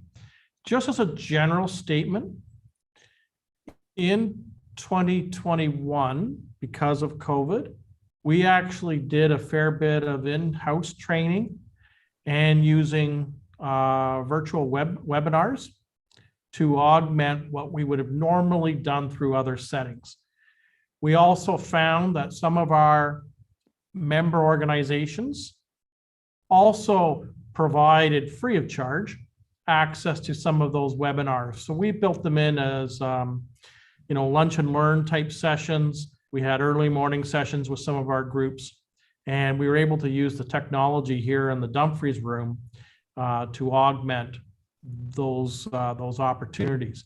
Certainly, given where we are with COVID and the reality that, at least for the next 2 or 3 months, we're going to be in a virtual state. We will be doing more online. And because conferences take such a long time to prepare for, I think of the organizers themselves in terms of getting guest speakers and accommodations and whatever, they may start themselves in the next few weeks to cancel in person. I'm talking about now in the spring and early summer. They may be starting to rethink how they're going to deliver some of their conferences that are currently being posted. Councilor McCreary. With regards to going through some of these expenses and looking at them carefully line by line to change them because of what's happened with COVID, I think we're going to have to also look at our revenue. Now, I understand that we didn't know that we were going to be closed, or our rinks would be closed in January. So we've lost January's revenue. So that's going to have to be trimmed as well. And maybe we'll lose some revenue in February. So just going after the expenses and adjusting for COVID wouldn't be appropriate. We'd have to look at our revenues as well. And we may just come out with the same bottom line. It might not change anything. So that's what we're suggesting to staff, is that they'll reevaluate this. Christina, correct? Where did you go? You keep moving on my screen. There you are. Okay. Christina, you'll reevaluate some of this, okay? And do what makes sense, please. CEO McNeely. So, Madam Mayor, to provide perhaps some closure on this item, if it's council's wish, we'll go back and look at both the new costs that were not known in November when this was crafted, as well as potential areas of savings in the context of COVID. Training isn't obvious. There will be some potential savings there. To Councillor McCreary's point, we did raise in the staff report that was included with today's agenda that we have lost some revenue in the month of January. And what none of us know is how quickly the changes from a provincial perspective will come. You know, is there going to be a further restriction that goes deeper into February? How quickly will some of our user groups come back, or their membership? Those are some unanswered questions that obviously influence our budget at year end, and we did flag it in the report. But we're still trying to sort out a little bit of the landscape. But if council is inclined, we'll come back on January the 27th and make some suggested tweaks up and down as it relates to the influence of COVID on key aspects of the operating budget. Thank you. And thank you for bringing that up, Councillor Ossner. It's a very good point. I think he's frozen. No, he's not. He shaked his head. Okay, Christina, Councillor Rowland. Thank you, Madam Mayor. I just want, so if we can move on to the next question I have, which is my annual question every budget, about the SAR. I'm just wondering, what time would it be in the future or now would it be appropriate for us to end the SAR and just blend it in with the regular tax levy for everybody? I just don't know if it really makes sense to have a special area rating for the sidewalk snow plowing in the Village of Ayr. I feel at this point in time it's something that benefits really the entire township.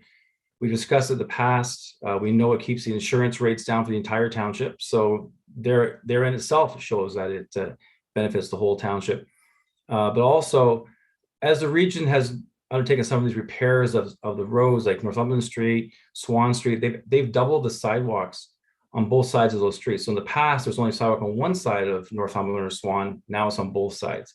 So these sorts of things add to the overall cost of the SCR for the residents of Ayr. The cenotaph, the watering of the cenotaph, and that the cenotaph is our memorial for the entire township. So I feel that it'd be appropriate to just end the SAR, just have it blended in with the regular tax levy and not have this special rate just for Ayr. Councillor McCreary and then Councillor Gillespie. I do agree with Councillor Rollman on one thing. The water and sewer line there for $2,200, is that water for the cenotaph? Or what is that for? Because if it is the cenotaph, that is part of the common area used by everyone. So I've wondered why that has been left there in the SAR. CEO McNeely. So that amount of 2,200 is for the water services charge for the metered flow at both the irrigation and the cleanouts at the cenotaph and the plaza, as well as the fountain on Northumberland Street near the bridge crossing, where the water outlets from Watson Pond into the NIF. That's what that account, or there's two separate accounts. That's what that blended amount addresses. Councillor McCreary, you had a second response to that? Yes, because right now the total snow plowing contract for the sidewalks is about $107,000. And what we have done for the last number of years is we've taken about 20% of it and said it's general community area everybody uses, and then the other 80% is specific to the residents. So that amount of water for the cenotaph, I could easily see that that's just common area, and you could take that out of there. But because none of the rural residents in wards 3 and wards 4 have sidewalks, it's not appropriate for them to be paying for shoveling of sidewalks. This is an expense which in other municipalities is incurred by the homeowners. In our township, we have decided that the municipality is going to do it, but they're relieving the homeowners of an expense where the city of Cambridge and city of Kitchener, all other municipalities and homeowners would be actually required to do it themselves. So I'm fine with the township doing it, but I'm not fine with individual property owners in wards 3 and wards 4 and farmers for paying to have the sidewalks in air shoveled.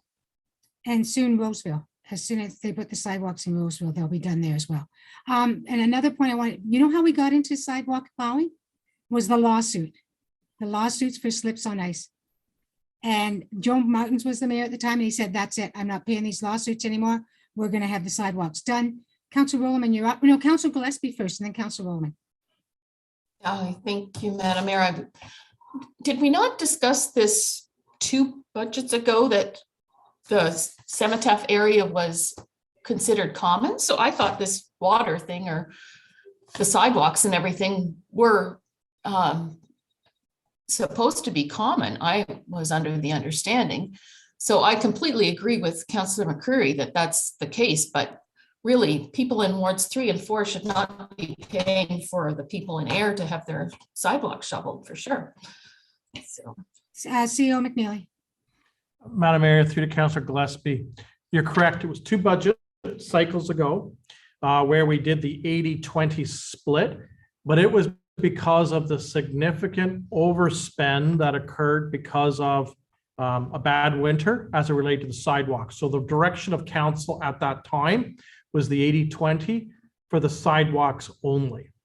And so that's why today the draft budget shows the full exposure of the water services for the cenotaph and the fountain under the SAR. So council would provide direction by a resolution, and if it's 80-20 or if it's 100% through the general levy, then that amount would then be pulled out of the or adjusted out of the SAR and reflected accordingly. Council Rowland. Thank you, Madam Mayor. So I think you just took my point, but basically I was going to say that the township implemented the need for the sidewalk snow plowing to prevent lawsuits. And those lawsuits would come at the expense of all the residents. So when Mayor Martin at the time said that the sidewalks had to be plowed by the township, he could have just easily have said that the township was going to insist that everybody shovel their own sidewalks. But he didn't do that. He went ahead and forced this snow plowing on us, which everyone I think in the village does appreciate. But at the same time, I feel that there is benefit to the entire township for it. And I have seen residents and tourists and other people from outside of Ward 1 and Ward 2 using our sidewalks. So it's not that only residents of the village of Ayr use those sidewalks. So my only question is that, and this was raised also by you, Madam Mayor, was what happens when Roseville gets their sidewalks? Is that going to be the appropriate time then to say, oh, now we don't need an SAR for Ayr? Or are we going to say, now we're going to add an SAR to Roseville? And then if we ever add a sidewalk to Branston or to Clyde, are we going to then put an SAR into Branston or an SAR into Clyde? It gets to be a little bit ridiculous. This is an essential service that the township provides. It's going to be providing it in Roseville eventually. Why not just take this opportunity to say, this is part of our snow plowing, add to the snow plowing budget and be done with the SAR? Council McCreary. A couple other points. In the region of Waterloo, like we have the 7 different municipalities, the only other municipality where the municipality actually plows the sidewalks is Elmira, and which is, I guess, is that Woolwich Township? Okay, and they special area rate it. In all other cases, residents are required to do it themselves. And I just forgot what my other point was, so I'll come back to that later. Wilmot, I think, does it too. I think Les Armstrong used to talk about how they plow their sidewalks, but I don't know if they aerated. GRAC is constantly putting forward to the province to make sidewalk plowing essential in Ontario. These people that are handicapped and in wheelchairs or automatic wheelchairs are not allowed to use the bike lanes. They get fined, but the sidewalks aren't plowed, but the bike lanes are in Waterloo and Kitchener. And so they're putting on a tremendous fight for this and have for years said, if you can plow a bike lane and yet me in a wheelchair, I don't have accessibility to get out, So that's a whole mess that is. CO McNeely and then Councilor McCreary, maybe she remembered. So Madam Mayor, I just wanted to go back to Councillor McCreary and the commentary about Wilmot. Wilmot has a contractor that does portions of their sidewalk system, predominantly in front of, I'll call them township-owned properties, as well as their 3 downtown areas. But the system through I'll call it the residential neighborhoods, are the responsibility of the individual property owner. So they've got a bit of a hybrid. Councilor McCreary. Regarding the sidewalks in Roseville, when they redo Roseville Road and sort of the downtown area of Roseville, where there's intersection of Fisher Hallman, those sidewalks I would think would be common area because they are going to be in front of the community center. They're going to be in front of the restaurant. I think the sidewalk is going to go down to the church. So basically, that would be fine to include the cost of that in the general levy, because we are including those costs in the general levy for downtown air. So we would treat downtown Roseville the same way as downtown air and just absorb that cost in the general levy. Councilor Rosner. Thank you. I'm just, I was just Googling it and reading it.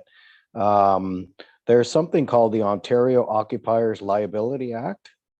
It said the city is responsible for the sidewalks maintenance, not the property owner. Most municipalities, however, have bylaws in place requiring the homeowner to clear the sidewalk. But according to this Ontario Occupiers Liability Act, the city's responsible for the sidewalk maintenance. Correct. CO McNeely. Yes, Councillor Rosner is correct, and it's consistent with the presentations that were made to Township Council in the end of 2019, when we talked a little bit about sidewalks and a go-forward strategy. Yes, we can pass a bylaw. Yes, we can say to an adjacent landowner, you've got 24 hours after the storm event clears to remove snow and ice from the sidewalk. Yes, we can fine them if they don't achieve those results. But at the end of the day, if someone hurts themselves, regardless of whether we have a bylaw that tasks the abutting landowner to do the work, we are held accountable and responsible. And our insurance cooperative provided to the Township Council order of magnitude of what potential suits are in terms of payouts, what it means in terms of our insurance premiums. And yes, the township right now provides 100% clearance on all municipal sidewalks. Today, they just happen to be within the jurisdictional boundary of what we know as the community of air. Councilor Rollman. Thank you, Madam Mayor. So in light of what the information that Councilor Oster presented with regards to that insurance and what the CEO confirmed, I'd like to make a motion that we take the SAR, remove it from air and blend it into the general levy. So I'd be asking if you would consider that motion. Can I ask Christina, what would that, how would that affect, would everyone, what would happen there? Christina, what would the rate be if we did that? I would have to complete that calculation, Madam Mayor, but essentially it would increase what those in wards 3 and 4 are paying and decrease what ward 1 and 2 is, because it would take the $99,000 that we had levied on a smaller portion of our township and spread it across the entire township. Councilor McCreary. I would just like to say that that would be very unfair to wards 3 and wards 4. Their taxes will increase, but they will be receiving no increase in services because this is a service that is not provided to them. If I may, and I see ward 3 and 4's point. I would probably be doing exactly what you're doing if I was in your chair. But the lawsuit alone, one lawsuit, would probably cost us well over $100,000. And that would be not including legal fees. And that's exactly Joe Martin's point when he did it. He said more people are out walking on sidewalks in the Village of Air. And if they're not done and they're going to slip more, then the lawsuits happen. And that's exactly what happened and why he created it. Not to create clean streets for everyone, but to make sure all of the residences of North Dumfries weren't paying off for these lawsuits. And that's why it was implemented. Councilor McCreary. We have insurance to pay for our lawsuits. So it's Insurance is not being basically paid by the estimated. residents. We pay our insurance premiums. And if there is a lawsuit, it's taken care of with the insurance. None of the townships or municipalities in the Waterloo region are being destroyed by slip and fall lawsuits. It's a factor, it's there, and we deal with it. But that doesn't mean that wards 3 and wards 4 have to pay for having the sidewalks in air shoveled. But it affects our insurance premium. And actually, even though we're in a pool, the more claims we have, the higher our premium. Is that right, CEO McNeil? That's how I understood it before. Yeah, there's a very complicated formula that's done, but certainly, yes, the more claims we have does potentially drive up our exposure.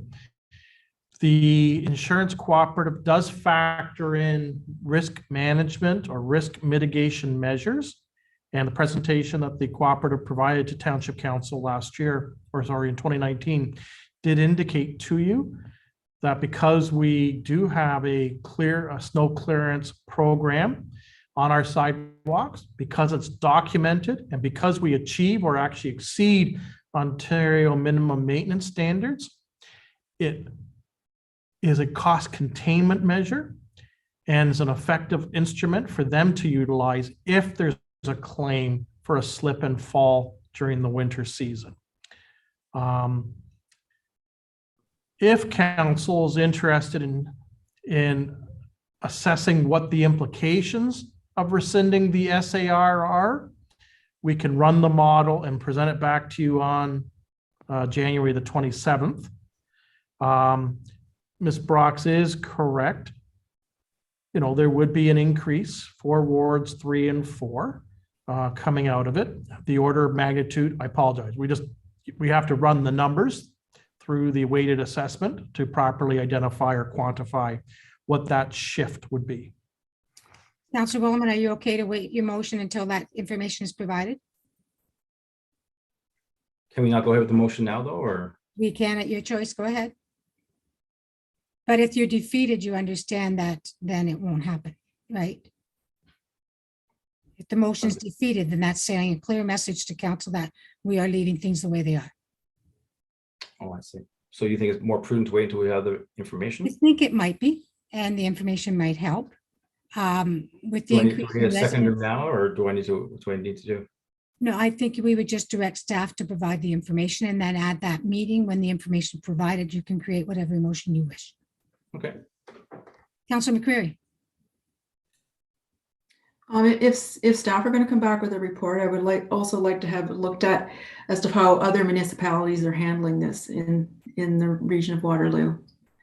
And comment about the lawsuits, they're going to happen no matter what.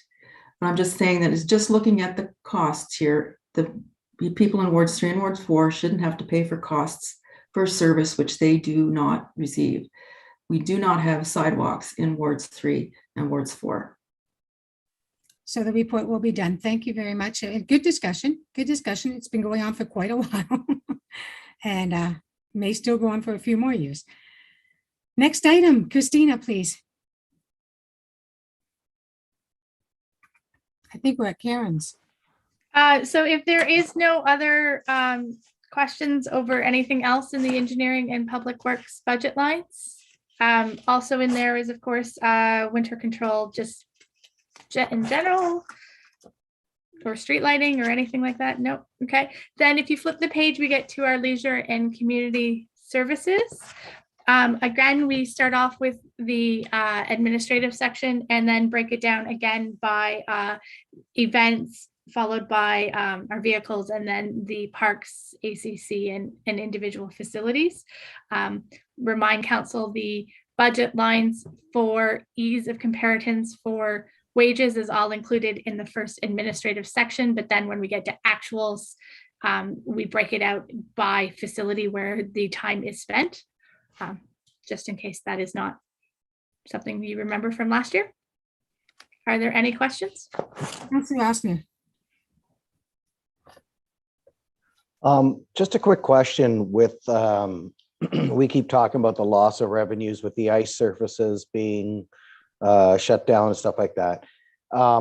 If our leisure department, a lot of the services are running at a deficit and have to be covered by our tax base or raising the tax base or whatever. The fact that we're shut down, if we're losing money running it, if we're shut down, are we actually still losing money? It's an interesting question. Very good, Councillor Ossner. Go ahead, CEO McNeely. So there are background costs that continue regardless of whether there's an actual use of the space. So if I use McNeil Hall, we're still heating that space. If we're looking at the ice plants at the two arenas, we're still holding the ice.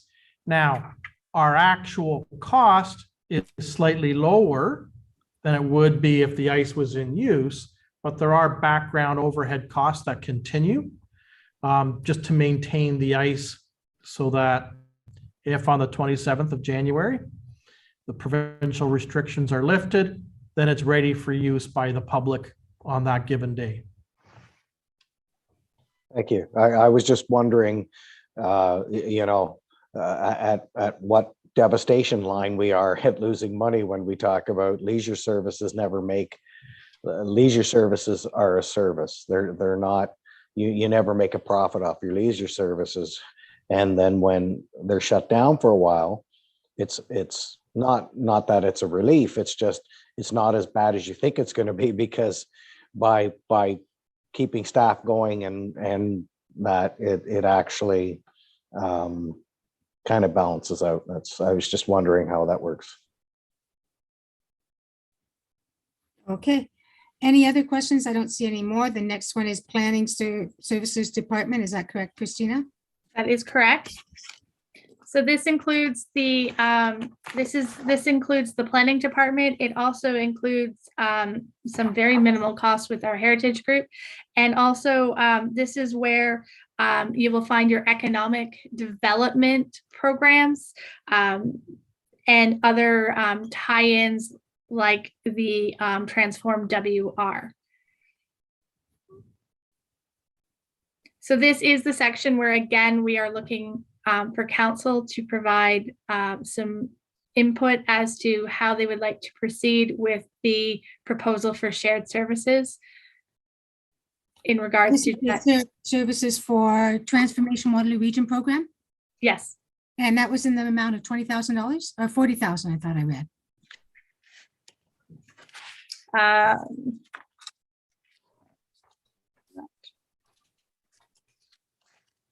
So, Madam Mayor, there is no specific number. There is a range that's provided in the staff report. And that is because there's several variables that, as we stand here today, there are no answers. One is how many municipalities are going to participate? The other is, are we successful in securing a grant from a senior level of government? So that's why there's a range.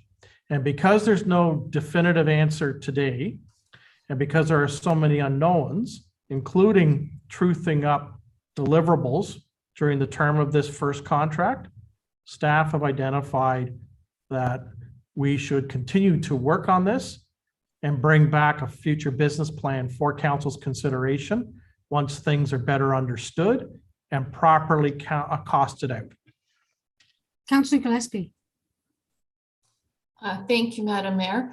I noticed that the region has hired 7 full-time employees to implement the regional climate change. So I can't understand why 7 employees can't look after the whole of Waterloo region. I'm sure we can put some input in eventually, but I think we should rely heavily on the 7 full-time employees that we are paying through our taxes for as well, that are been hired by the region. The region is only looking at regional services. They will not touch the 7 municipalities. We are to do our own. It's the same as, I have to tell you, when a certain MP and MPP got into office and they saw the grant monies to the region, they thought the township's going to get a percentage of that. No, we don't get a cent. It's the same type of thing. The regional staff only deal with regional issues. They don't deal with the lower tiers. So the funding does not touch us.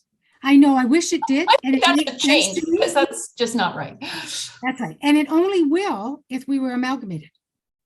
That's the Well, only time we would share. Yeah, CO McNeely. exactly. So Madam Mayor, the CAOs across all 7 area municipalities and the region are looking at that task list of 72 or 74 items. There are some elements that are common to all of the municipalities. Active transportation is a prime example, okay? In terms of how to get people more engaged, promotional educational campaigns and the similar things. So there are some things out of that 72 or 74 to-dos. And yes, they'll be shared amongst the partners. So to Councillor Gillespie's question, some of those new staff hires at the region may be assisting on some of those broader envelope tasks. But there will be still some things that will be done exclusively within North Dumfries that will be unique to North Dumfries. And we will need to dedicate some time to do it.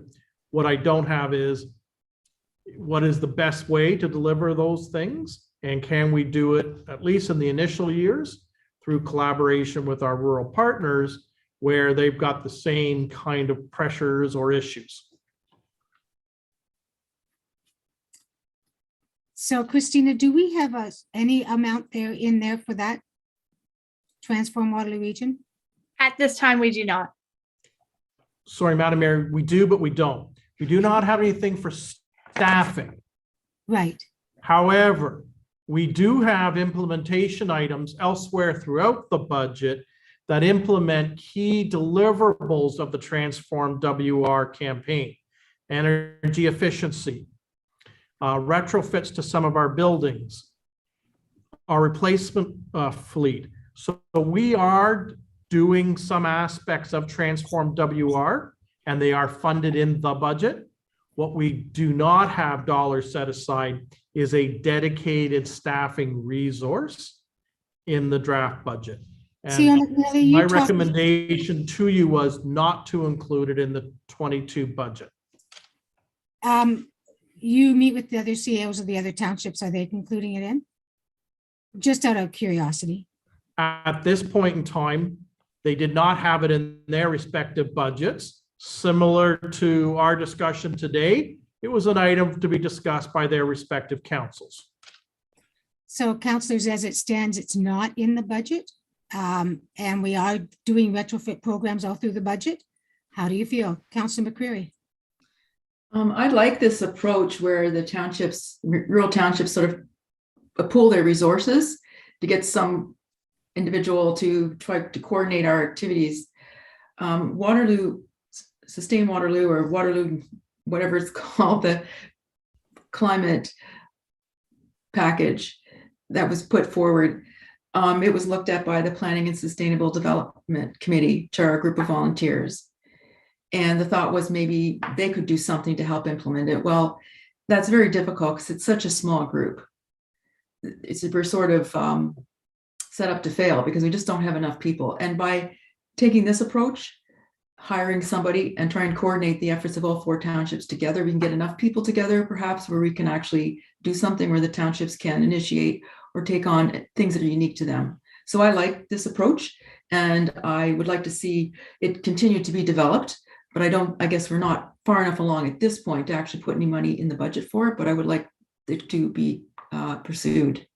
The problem is that the other townships have passed their budgets and it was not included in their township. So we would be the only one putting money aside for staff. I'm not saying that anything be put into the budget right now. I'm just saying I believe that we should continue to pursue this.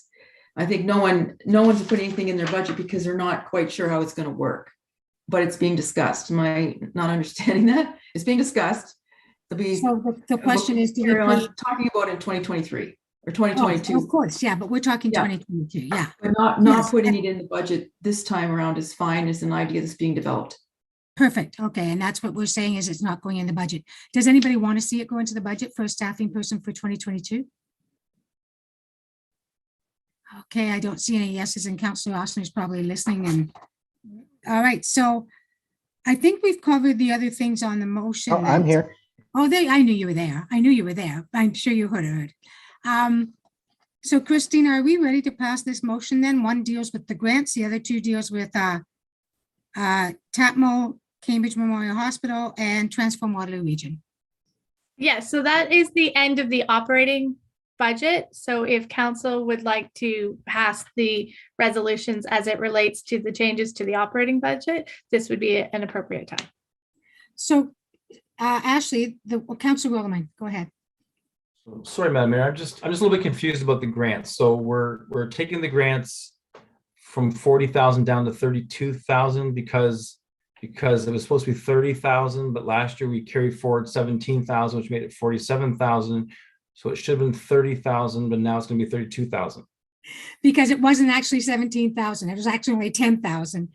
But we have a lot of requests coming in that might top 60,000. Are we setting ourselves up for a lot of trouble? I'm just wondering if this Well, is that's proven. the question, is if people, it depends on the grants, Councillor Rollerman, because if people are asking this, and I talked to Christina about one of the grants, and I'm not going to mention what it was, but they're asking us to basically support them 100%. They're not doing self-supporting. And so their grant is well over $10,000. Whereas if I was doing something like this, I would be looking at funding from other sources. I would be looking at fundraising. And I would not expect the township to, because then the township no longer is getting a grant, but they are running that service. So that's something we have to look at too. CEO McNeely. So Madam Mayor, when we, at a staff level, first developed the budget, the allocation, which we originally showed in the December draft, was a number that I was really excited about because I felt that it would meet, I'll call it our normal demand for grants and the groups that we have funded in the past. But it also would allow the opportunity to do some initial projects to help some of those longstanding entities grapple with their restart coming out of COVID, because some of them have been idle for 18 months or so, and they need to recapture some of the momentum they had pre-COVID, as well as recognizing that there are some new groups that are emerging in the township that are offering some valuable programs. And, you know, we've had in the past where we've tried to fund through initial seed money, some opportunity to grow them so that they could develop sustainability, attract grants or sponsorship opportunities because they've got 2 or 3 years of credibility behind them. I'll be honest with you, at 32,500, it is more than we have funded in previous, I'm going to call them pre-COVID years. However, we are a growing community. There is the realities of coming out of the doldrums of COVID, and we have some new groups that didn't exist in the 2018, 2019 time period that are now seeking or asking for funding assistance. You will be under significant pressure to weigh, I'm going to call them the merits and the ability to dole out money to legitimate and bona fide proposals at $32,500.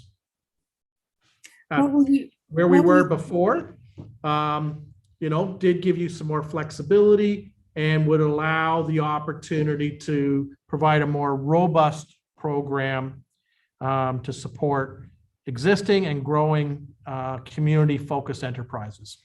Andrew, what was your amount you said that you were hoping for at this? Well, back in the draft budget book, we had proposed $40,000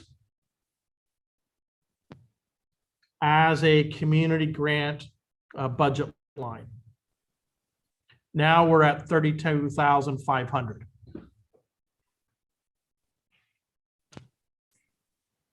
Council, what do you want to do? Do you want to bump it up to the 40,000 or do you want to leave it at 32.5? Even understanding that there's probably over $60,000 worth of money being asked for.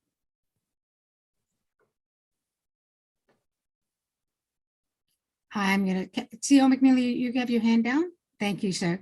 Council Rollerman and then Council McCreary. Thank you, Madam Mayor. So I guess my only concern is that with COVID and I know a lot of those groups are having a hard time fundraising. I know we're gonna have a lot of requests. So if we're gonna cut, I'm worried we're gonna cut, this $8,000 out and then turn around having to add it back in. So I think we just leave it in, and if we don't spend it, great. But if we have to spend it, we have it ready to go. So you're saying go to the 40,000, is that what you're suggesting? So Yeah, that would up it by 7,500 Leave it as is in the budget.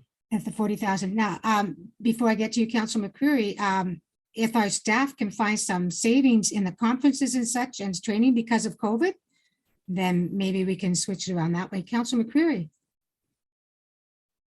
Without knowing exactly what these proposals are, I don't have any way of commenting on whether we need 30 or 40,000, because some of them maybe can be dismissed, for other reasons. But if these are groups that are trying to recover from COVID and need some kind of a boost to get them going again after COVID, we do have a COVID reserve fund with $100,000 in it.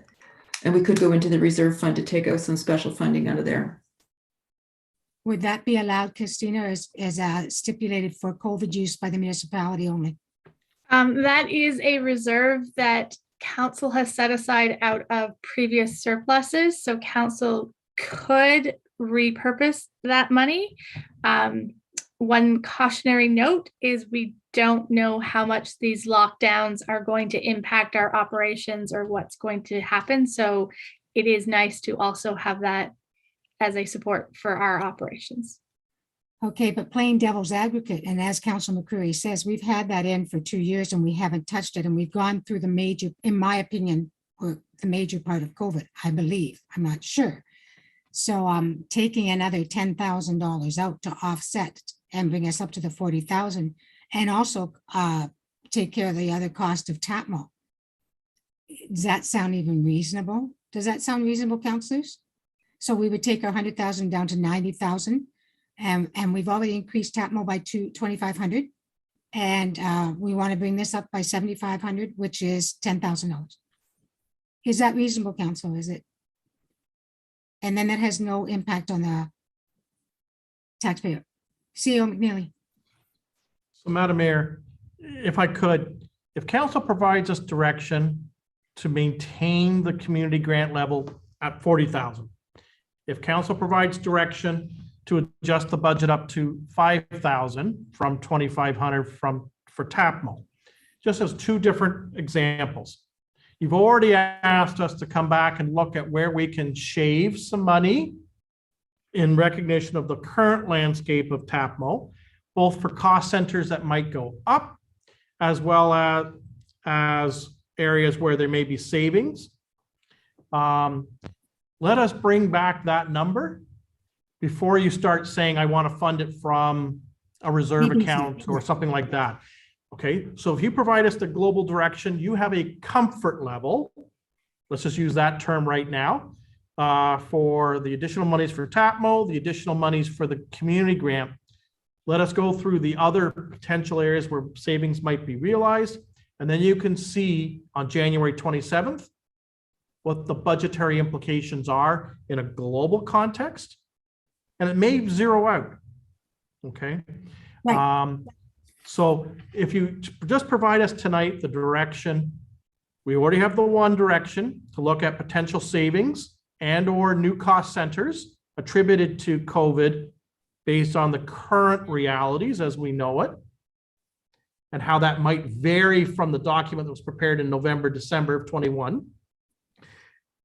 We've looked at TAPMO, increasing it by an additional $2,500 to bring it up to a $5,000 commitment.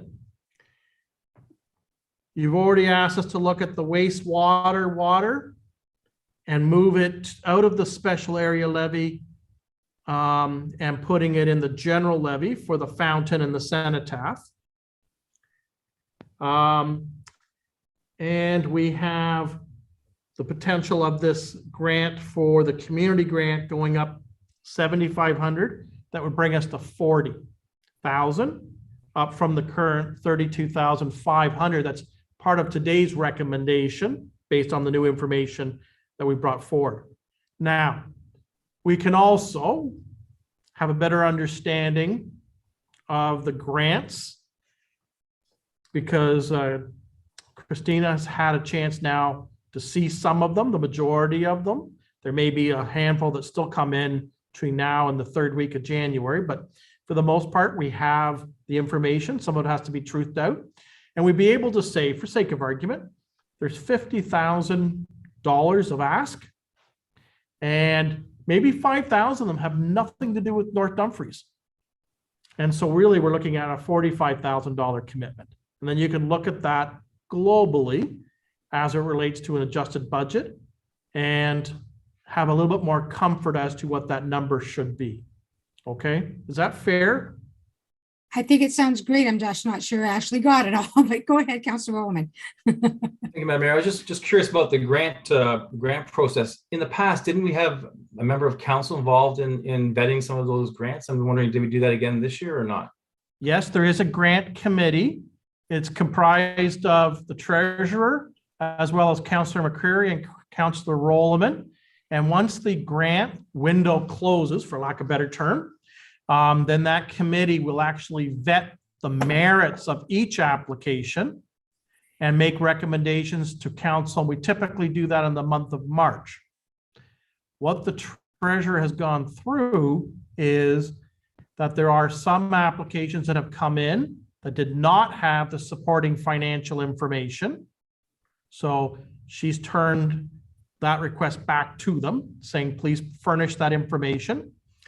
And we did receive a couple of inquiries just prior to the Christmas break where people, organizations did not see our notices and asked for some time to furnish information.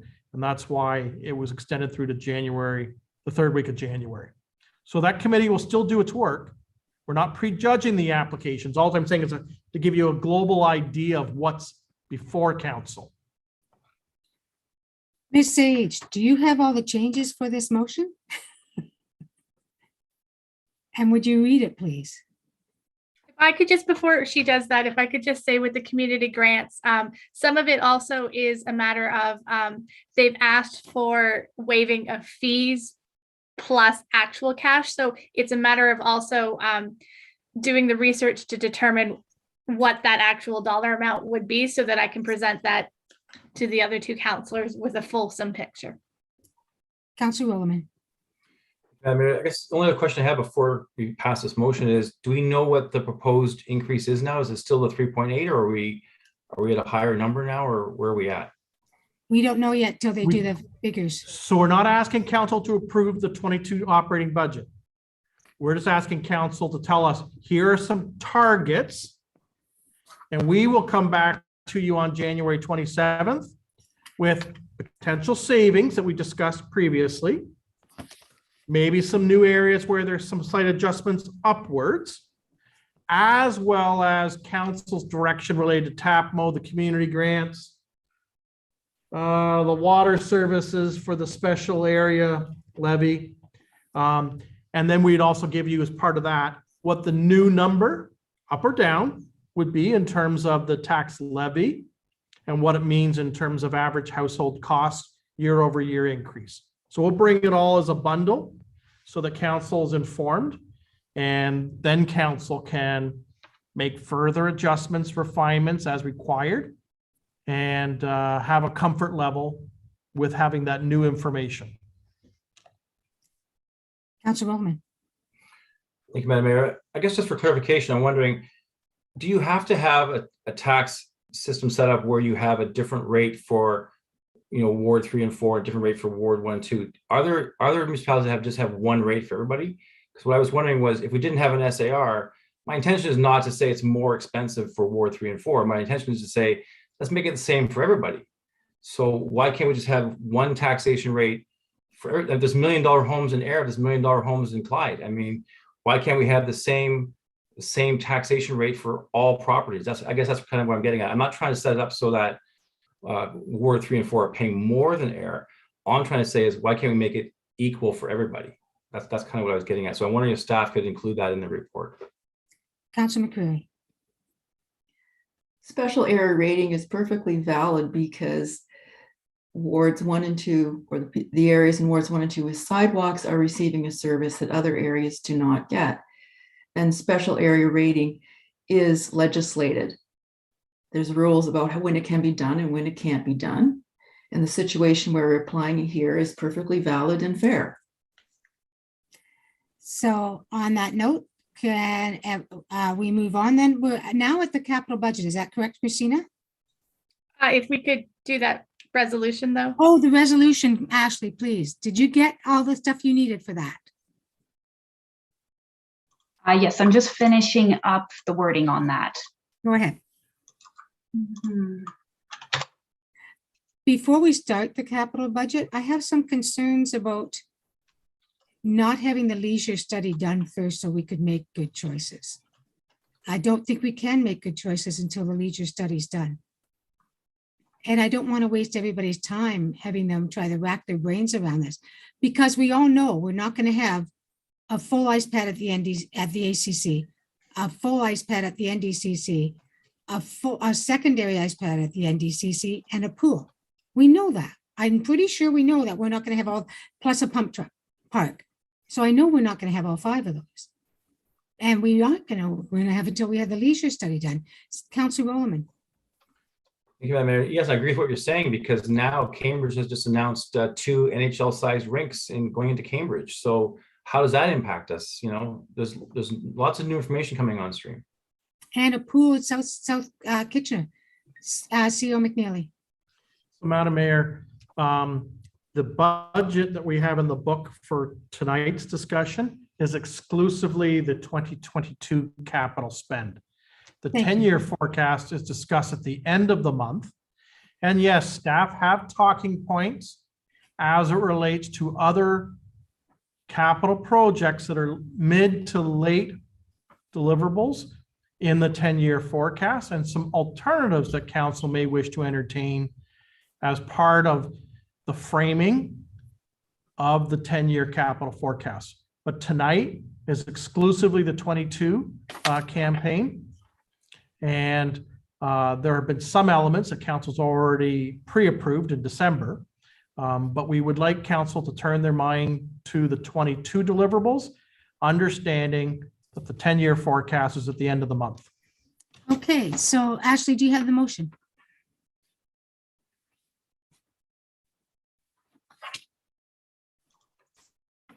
Yes, I believe I do. All right, I will read it through, and if there's any changes, we can address those. So moved by Councillor McCreary and seconded by Councillor Rollerman, that FIN report number 01-2022 regarding the 2022 draft budget be received, and that the draft 2022 budget be amended to add the following.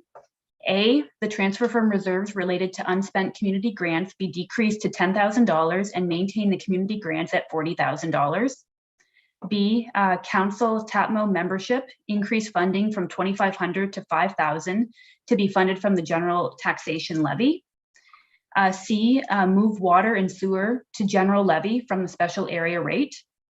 And that council request a review expenses for new COVID information to look for additional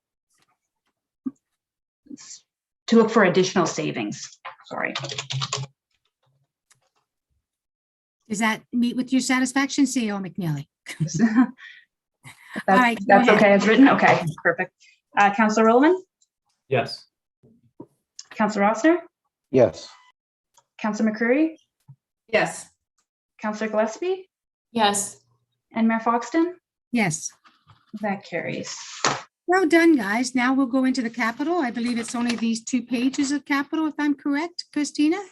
Yes, so the next 2 sections of your budget books are 2 pages of the actual dollar amounts of the capital projects and how they are being proposed to be funded. And then the following section goes into much more detail, the nature of the projects, and gives you more background as to individual projects. I will highlight a couple of things. As previously discussed, a few of these items have been pre-approved by council in December. The other thing of note for the 2022 capital budget is that the tax levy is being used exclusively to transfer funds for future capital. The actual expenditures in 2022 are either coming from grants or existing reserves that we have already set aside. Okay. So we're on the first page, guys, and it's fire, admin, planning, some NDC's ice edger. Any questions, guys, or comments? Again, this is divided into type of project as opposed to by department areas. So the first section relates to our rolling stock or our fleet. The next one is studies, equipment, and software, and so on through the capital sections. I see no questions or comments. Okay, let's go to the next page, please. This page deals with our linear infrastructure as well as our facilities and then our parks and trails.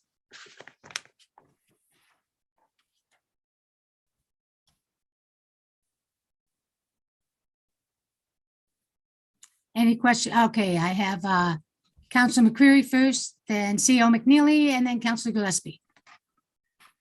Okay. My question actually has to do with the first page. Okay.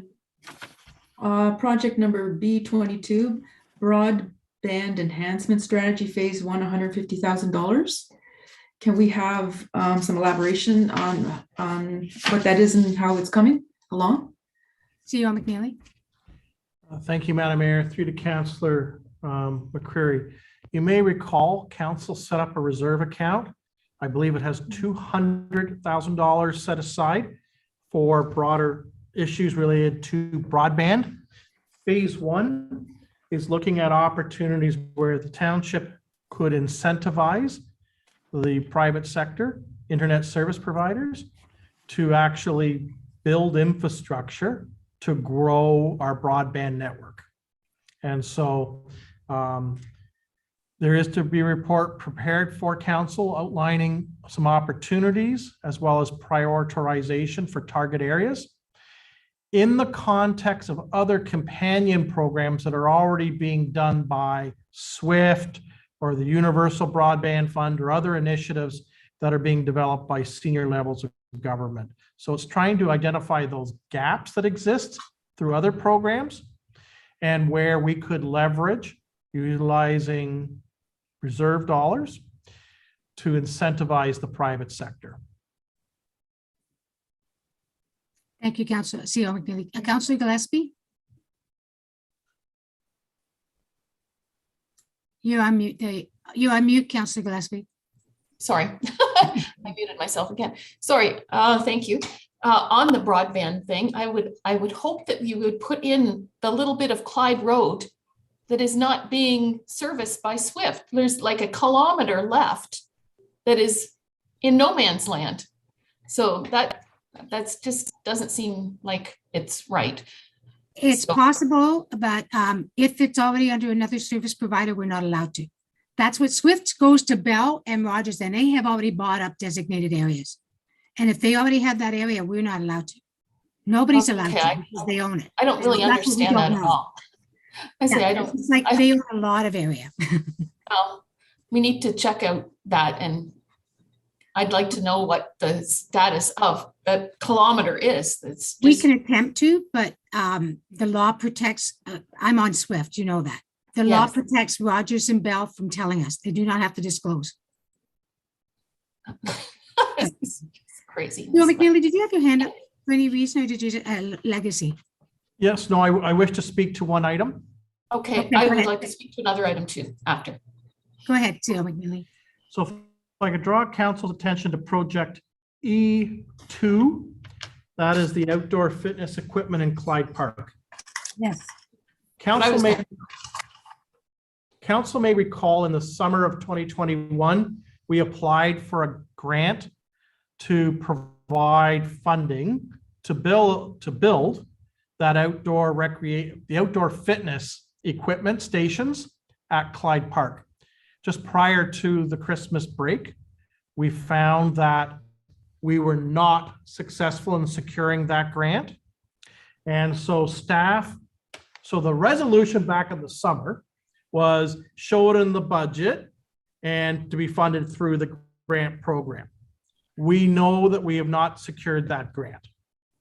So you will see that we've included project E2 being the outdoor fitness equipment for Clyde, and we've shown it to be funded through Park Trust. Staff continues to believe that there's merits in developing that outdoor fitness equipment at Clyde.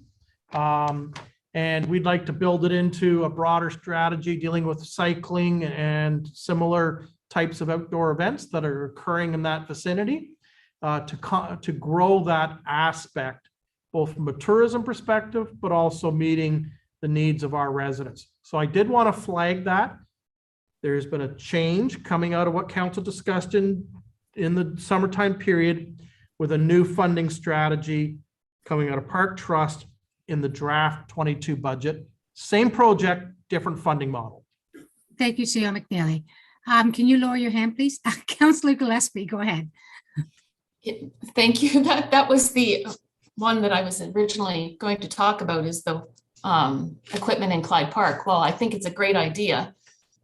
I just want to make sure that the people will use it in Clyde. So I think we need to have some, unless we're doing it for, other purposes to attract other people there. I just don't want to have it installed and then not be used. So I think we need some public input into it before we spend the money. I thought it was great if we're getting a grant for it, that's fine. But if we're funding it ourselves, I think we need some more public input. CEO McNeely. So Councillor Gillespie, yes, it's appropriate to have the consultation with the neighborhood. As we identified in the grant application, it was not only to serve the residents of Clyde, but it was also to try and grow the cycling opportunity. We know that there's a great deal of cycling interest that goes down that corridor. They use Clyde Park as part of their launch. They park their vehicles and then they go off on their tours. What we were hoping to do is utilize these pieces of outdoor fitness equipment to grow that aspect as well. So it's a dual focus in terms of the opportunity. And we'll have to promote it, and we will, and maybe we'll have a grand opening, and I'd love to try it out. I'm sure Karen, look at Karen Winters laughing. She'd love to see me try it out. Are there any other comments? I see no other comments. So everything, I assume everything is good with the rest of council. I want to take this time to pause for a minute and thank all you, the staff. What an amazing group you are. You have taken this township and made me so damn proud. I am so honored to work with all of you. I'm so proud of who you are and how you treat the people of North Dumfries. I'm very, very proud of you all. And thank you so very, very much. Now the hard part, I think this is CEO McNeely's part. Is this where we're going into the other part here, the funding summaries and things like this? Yes, once you move past the descriptions of the capital project, the last section of the budget that has been provided is the operating strategies for the departments, and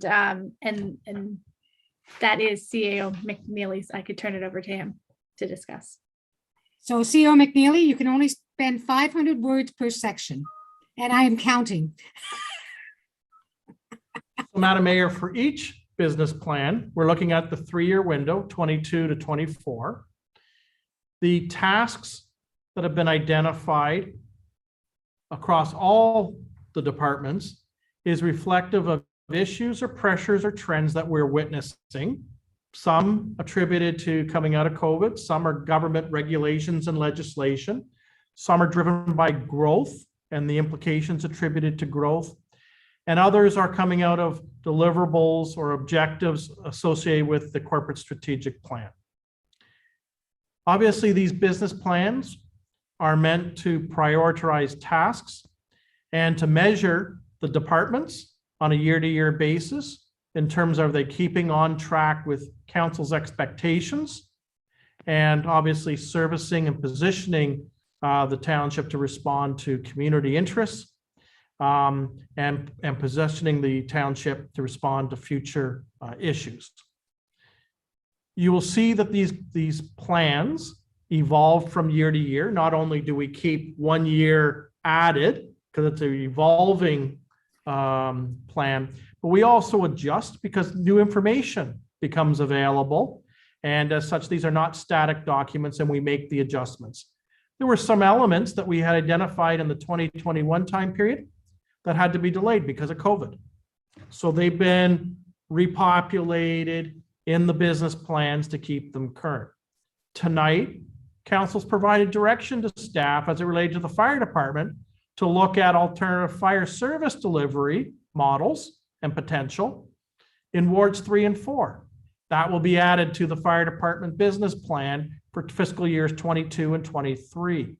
So it's a marker for which council and the public can sort of see our progress.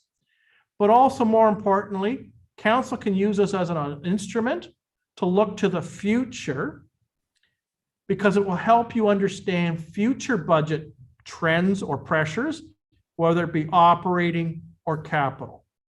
It's important that the municipality be proactive and not only focus on what do we need to do today, but how to arrange ourselves so that we're better able to respond in the future. So I'm more than happy to review with council any one of the department business plans if there's a question that any member of council may have. I have a general question, CEO McNeely. You hear constantly about the shortage of the computer chips that allow for the building of the vehicles and stuff. We have a lot of vehicles listed here, including, I was looking at the purchase of the proposed hybrid powered sports utility vehicle for bylaw and things like that. Are we going to be able to do these in 2022, do you think? So we do know through 21, the shortage of microchips was a significant constraint in the supply chain.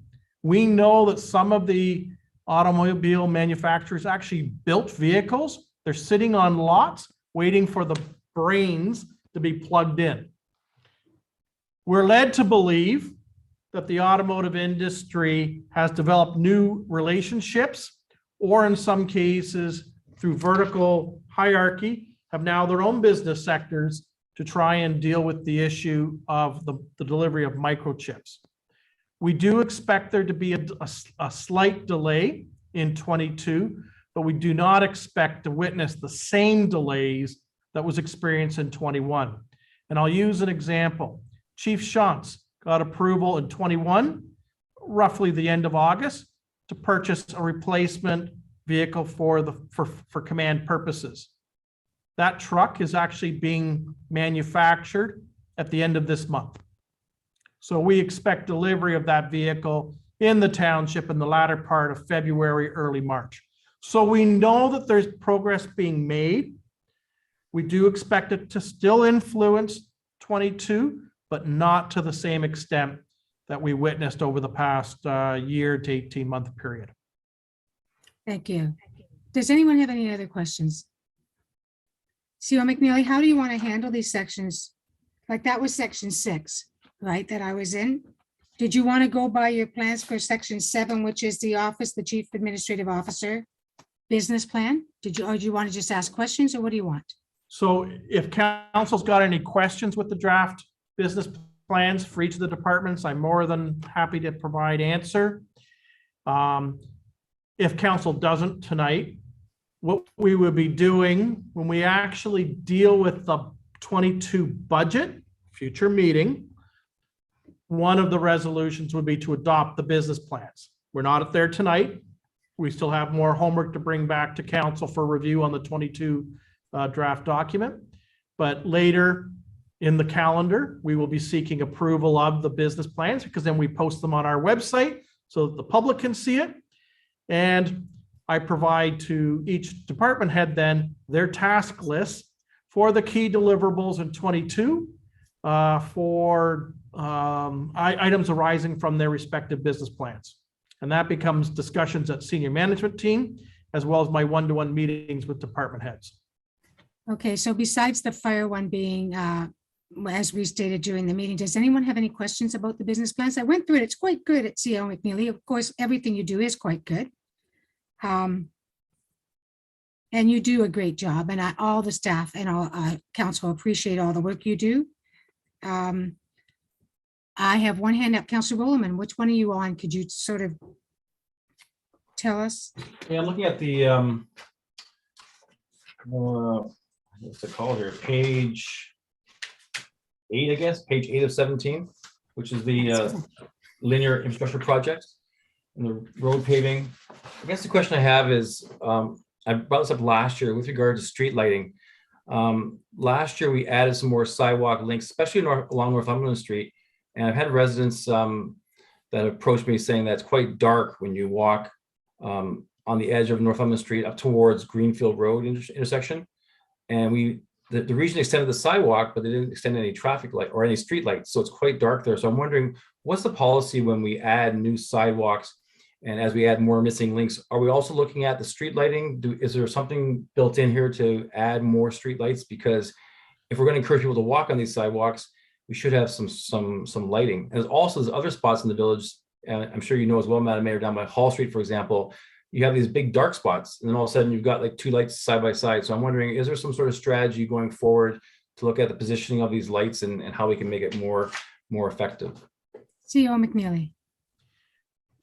So, Madam Mayor, as Councillor Rowland has indicated, we do have sections outside of what I'm going to call the new subdivisions. So, any of the subdivisions built in the last 20 years, I'm not talking about them. So I'm talking about the older village. And this is relevant also in the settlement areas like a Clyde or a Branston, where we do have streetlights. In a lot of cases, they were mounted to the hydro poles. The hydro pole spacing was based on the wire network, not the consistent illumination of streetlights. And that's why you get these dark spots, is because of the way they're mounted. And as such, you're not getting that uniform spread. So as we look at the local road system, where we add sidewalk, yes, we do look at opportunities to improve the streetlight system. Otherwise, there's a concern of safety, and I'll use safety in 2 contexts. One is the slip and fall, but the other is just the general safety of the public, because they're assuming we've said that this is the right corridor for you to travel, right? So on the local road network, yes, where we add to the sidewalk, we do look at illumination as part of that. There are areas across the village, including the outlying settlement areas, where we do have these dark spots, and they're largely attributed to the hydro pole system. And we do not, at this point in time, have a strategy as to how to, I'm going to call the word infill those gaps, because the hydro network isn't changing. So what it would mean is we'd actually have to put in a pole with a luminaire. And the question becomes how many, and obviously where are those locations? We have not done that analysis. As it relates specifically to Northumberland Street, you're quite correct. It is very dark once you get north of generally Gore State Court up through to Greenfield. Technically, the region is responsible for the street lighting network in that area because it's a regional road. I have raised this issue with the Transportation Operations Division at the region. Part of the problem in a section of that area is the hydro pole is actually well off of the road allowance and actually in people's front yards. And I guess they did that back in the day to protect those mature trees. So there were never streetlights mounted on those hydro poles because they would not have been in any relation to the sidewalk or road system itself. So in those areas, they would actually have to create a streetlight network independent of the hydro poles to create the mounted light systems. I'm not aware whether or not there's anything in the 22 regional budget that looks at it. I haven't had that discussion with them since early 21, but I could follow up and see if there's been any action in that regard as it relates specifically to the Northumberland corridor north of Gora State Court. Thank you, CEO McNeely. So you'll look into that. Any other questions or comments? I see Councilor Rollman, your hand's still up. Do you have another one? Yeah, there's one other thing. I see on page 11, number 10, we're talking about the Piper Street guardrail extension. There was one other guardrail that the CEO and Councilor Oster and I discussed, and that was at the Jedburgh Dam. I know that there was concern with people parking too close to the dam, and there's a heritage plaque there. I know the CEO had indicated at that time that that was going to be replaced hopefully shortly, and the guardrail could be extended to protect that heritage plaque as well. I'm just wondering what the status of that is and where that's included. CEO McNeely. So the Piper Street project, just given its order of magnitude, falls within a capital project as defined by our auditors for accounting purposes. The guardrail replacements at the approaches to the Jedburgh Dam crossing of Main Street, we actually have put money into the draft operating budget to cover that project. And I apologize, I go back and look, but I think it's $7,000 was set aside for guardrail replacements in the operating budget. This is the first year that council has actually put aside specified funds, and a portion of that money is targeted for Jedburgh Dam. We have other areas where we've got to look at some guardrail enhancements on bridge approaches, but Jedburgh is a definite. CEO McNeely, I just, when you said bollards, what about the Cenotaph bollards? Are they going up this year? Actually, Ms. Winter and I were just speaking last week about those bollards. They don't appear to be where I thought they were. So we're checking a few other township properties to see where they are located. We have our staff right now. You may have seen park benches are disappearing and they're being repainted. We were going to be doing the same thing with those bollards. So we're trying to find those bollards because they're not where we thought they were last week. Are they in the Schmidt building up at Schmidt Park? That's where we thought they were, because Okay. that's where I helped move them 3 years ago. So I think they've been moved to PW. Cyrus was off for a good portion of last week, so I haven't got my answer yet as to are they at 1168 Greenfield Road. Okay, thank you. Are there any questions, councilors? The next question I have, is there a need to meet on Wednesday? Christina? Madam Mayor, we have gone through the draft budget. You have provided directions to staff for us to make some changes, which we have indicated we'd bring back to the January 27th. So unless there are other items that council wishes to discuss, I do not see the need for the meeting. Then I would like to direct the clerk to send out an email or a meeting thing, deleting that one from our calendars. And thank you very much, Christina. Very good budget. You've done a great job. Well done. You will send me that email in regards to the business tax thing for tomorrow. Thank you. Seeing nothing else, any other comments before we go to the confirmatory bylaw, councilors? Seeing nothing, let's go to the confirmatory bylaw, please. So moved by Councillor Ossner and seconded by Councillor Gillespie, that bylaw number 3297-22, being a bylaw to confirm the proceedings of council on January 10th, 2022, be read a first, second, and third time and be finally passed, signed, and sealed by the mayor and clerk. Councillor Rollman, Yes. Councillor Ossner, Yes. Councillor McCreary, Yes. Councillor Gillespie, Yes. and Mayor Foxton. Yes, That carries. thank you. And the next one, the bylaw for the adjournment. Moved by Councillor McCreary and seconded by Councillor Gillespie, that whereas business before this council meeting has been completed at 8:51 p.m. And be it resolved that this meeting adjourns and meets again on Monday, January 17th at 6 p.m. for council meeting. Councillor Rollman, Yes. Councillor Ossner, Yes. Councillor McCreary, Yes. Councillor Gillespie, Yes. and Mayor Foxton. Yes, That carries. thank you. And Ashley and Cynthia, thank you very much for all you do and your hard work as well. Everyone have a good night and well done. I'm really happy with everything that's happened tonight.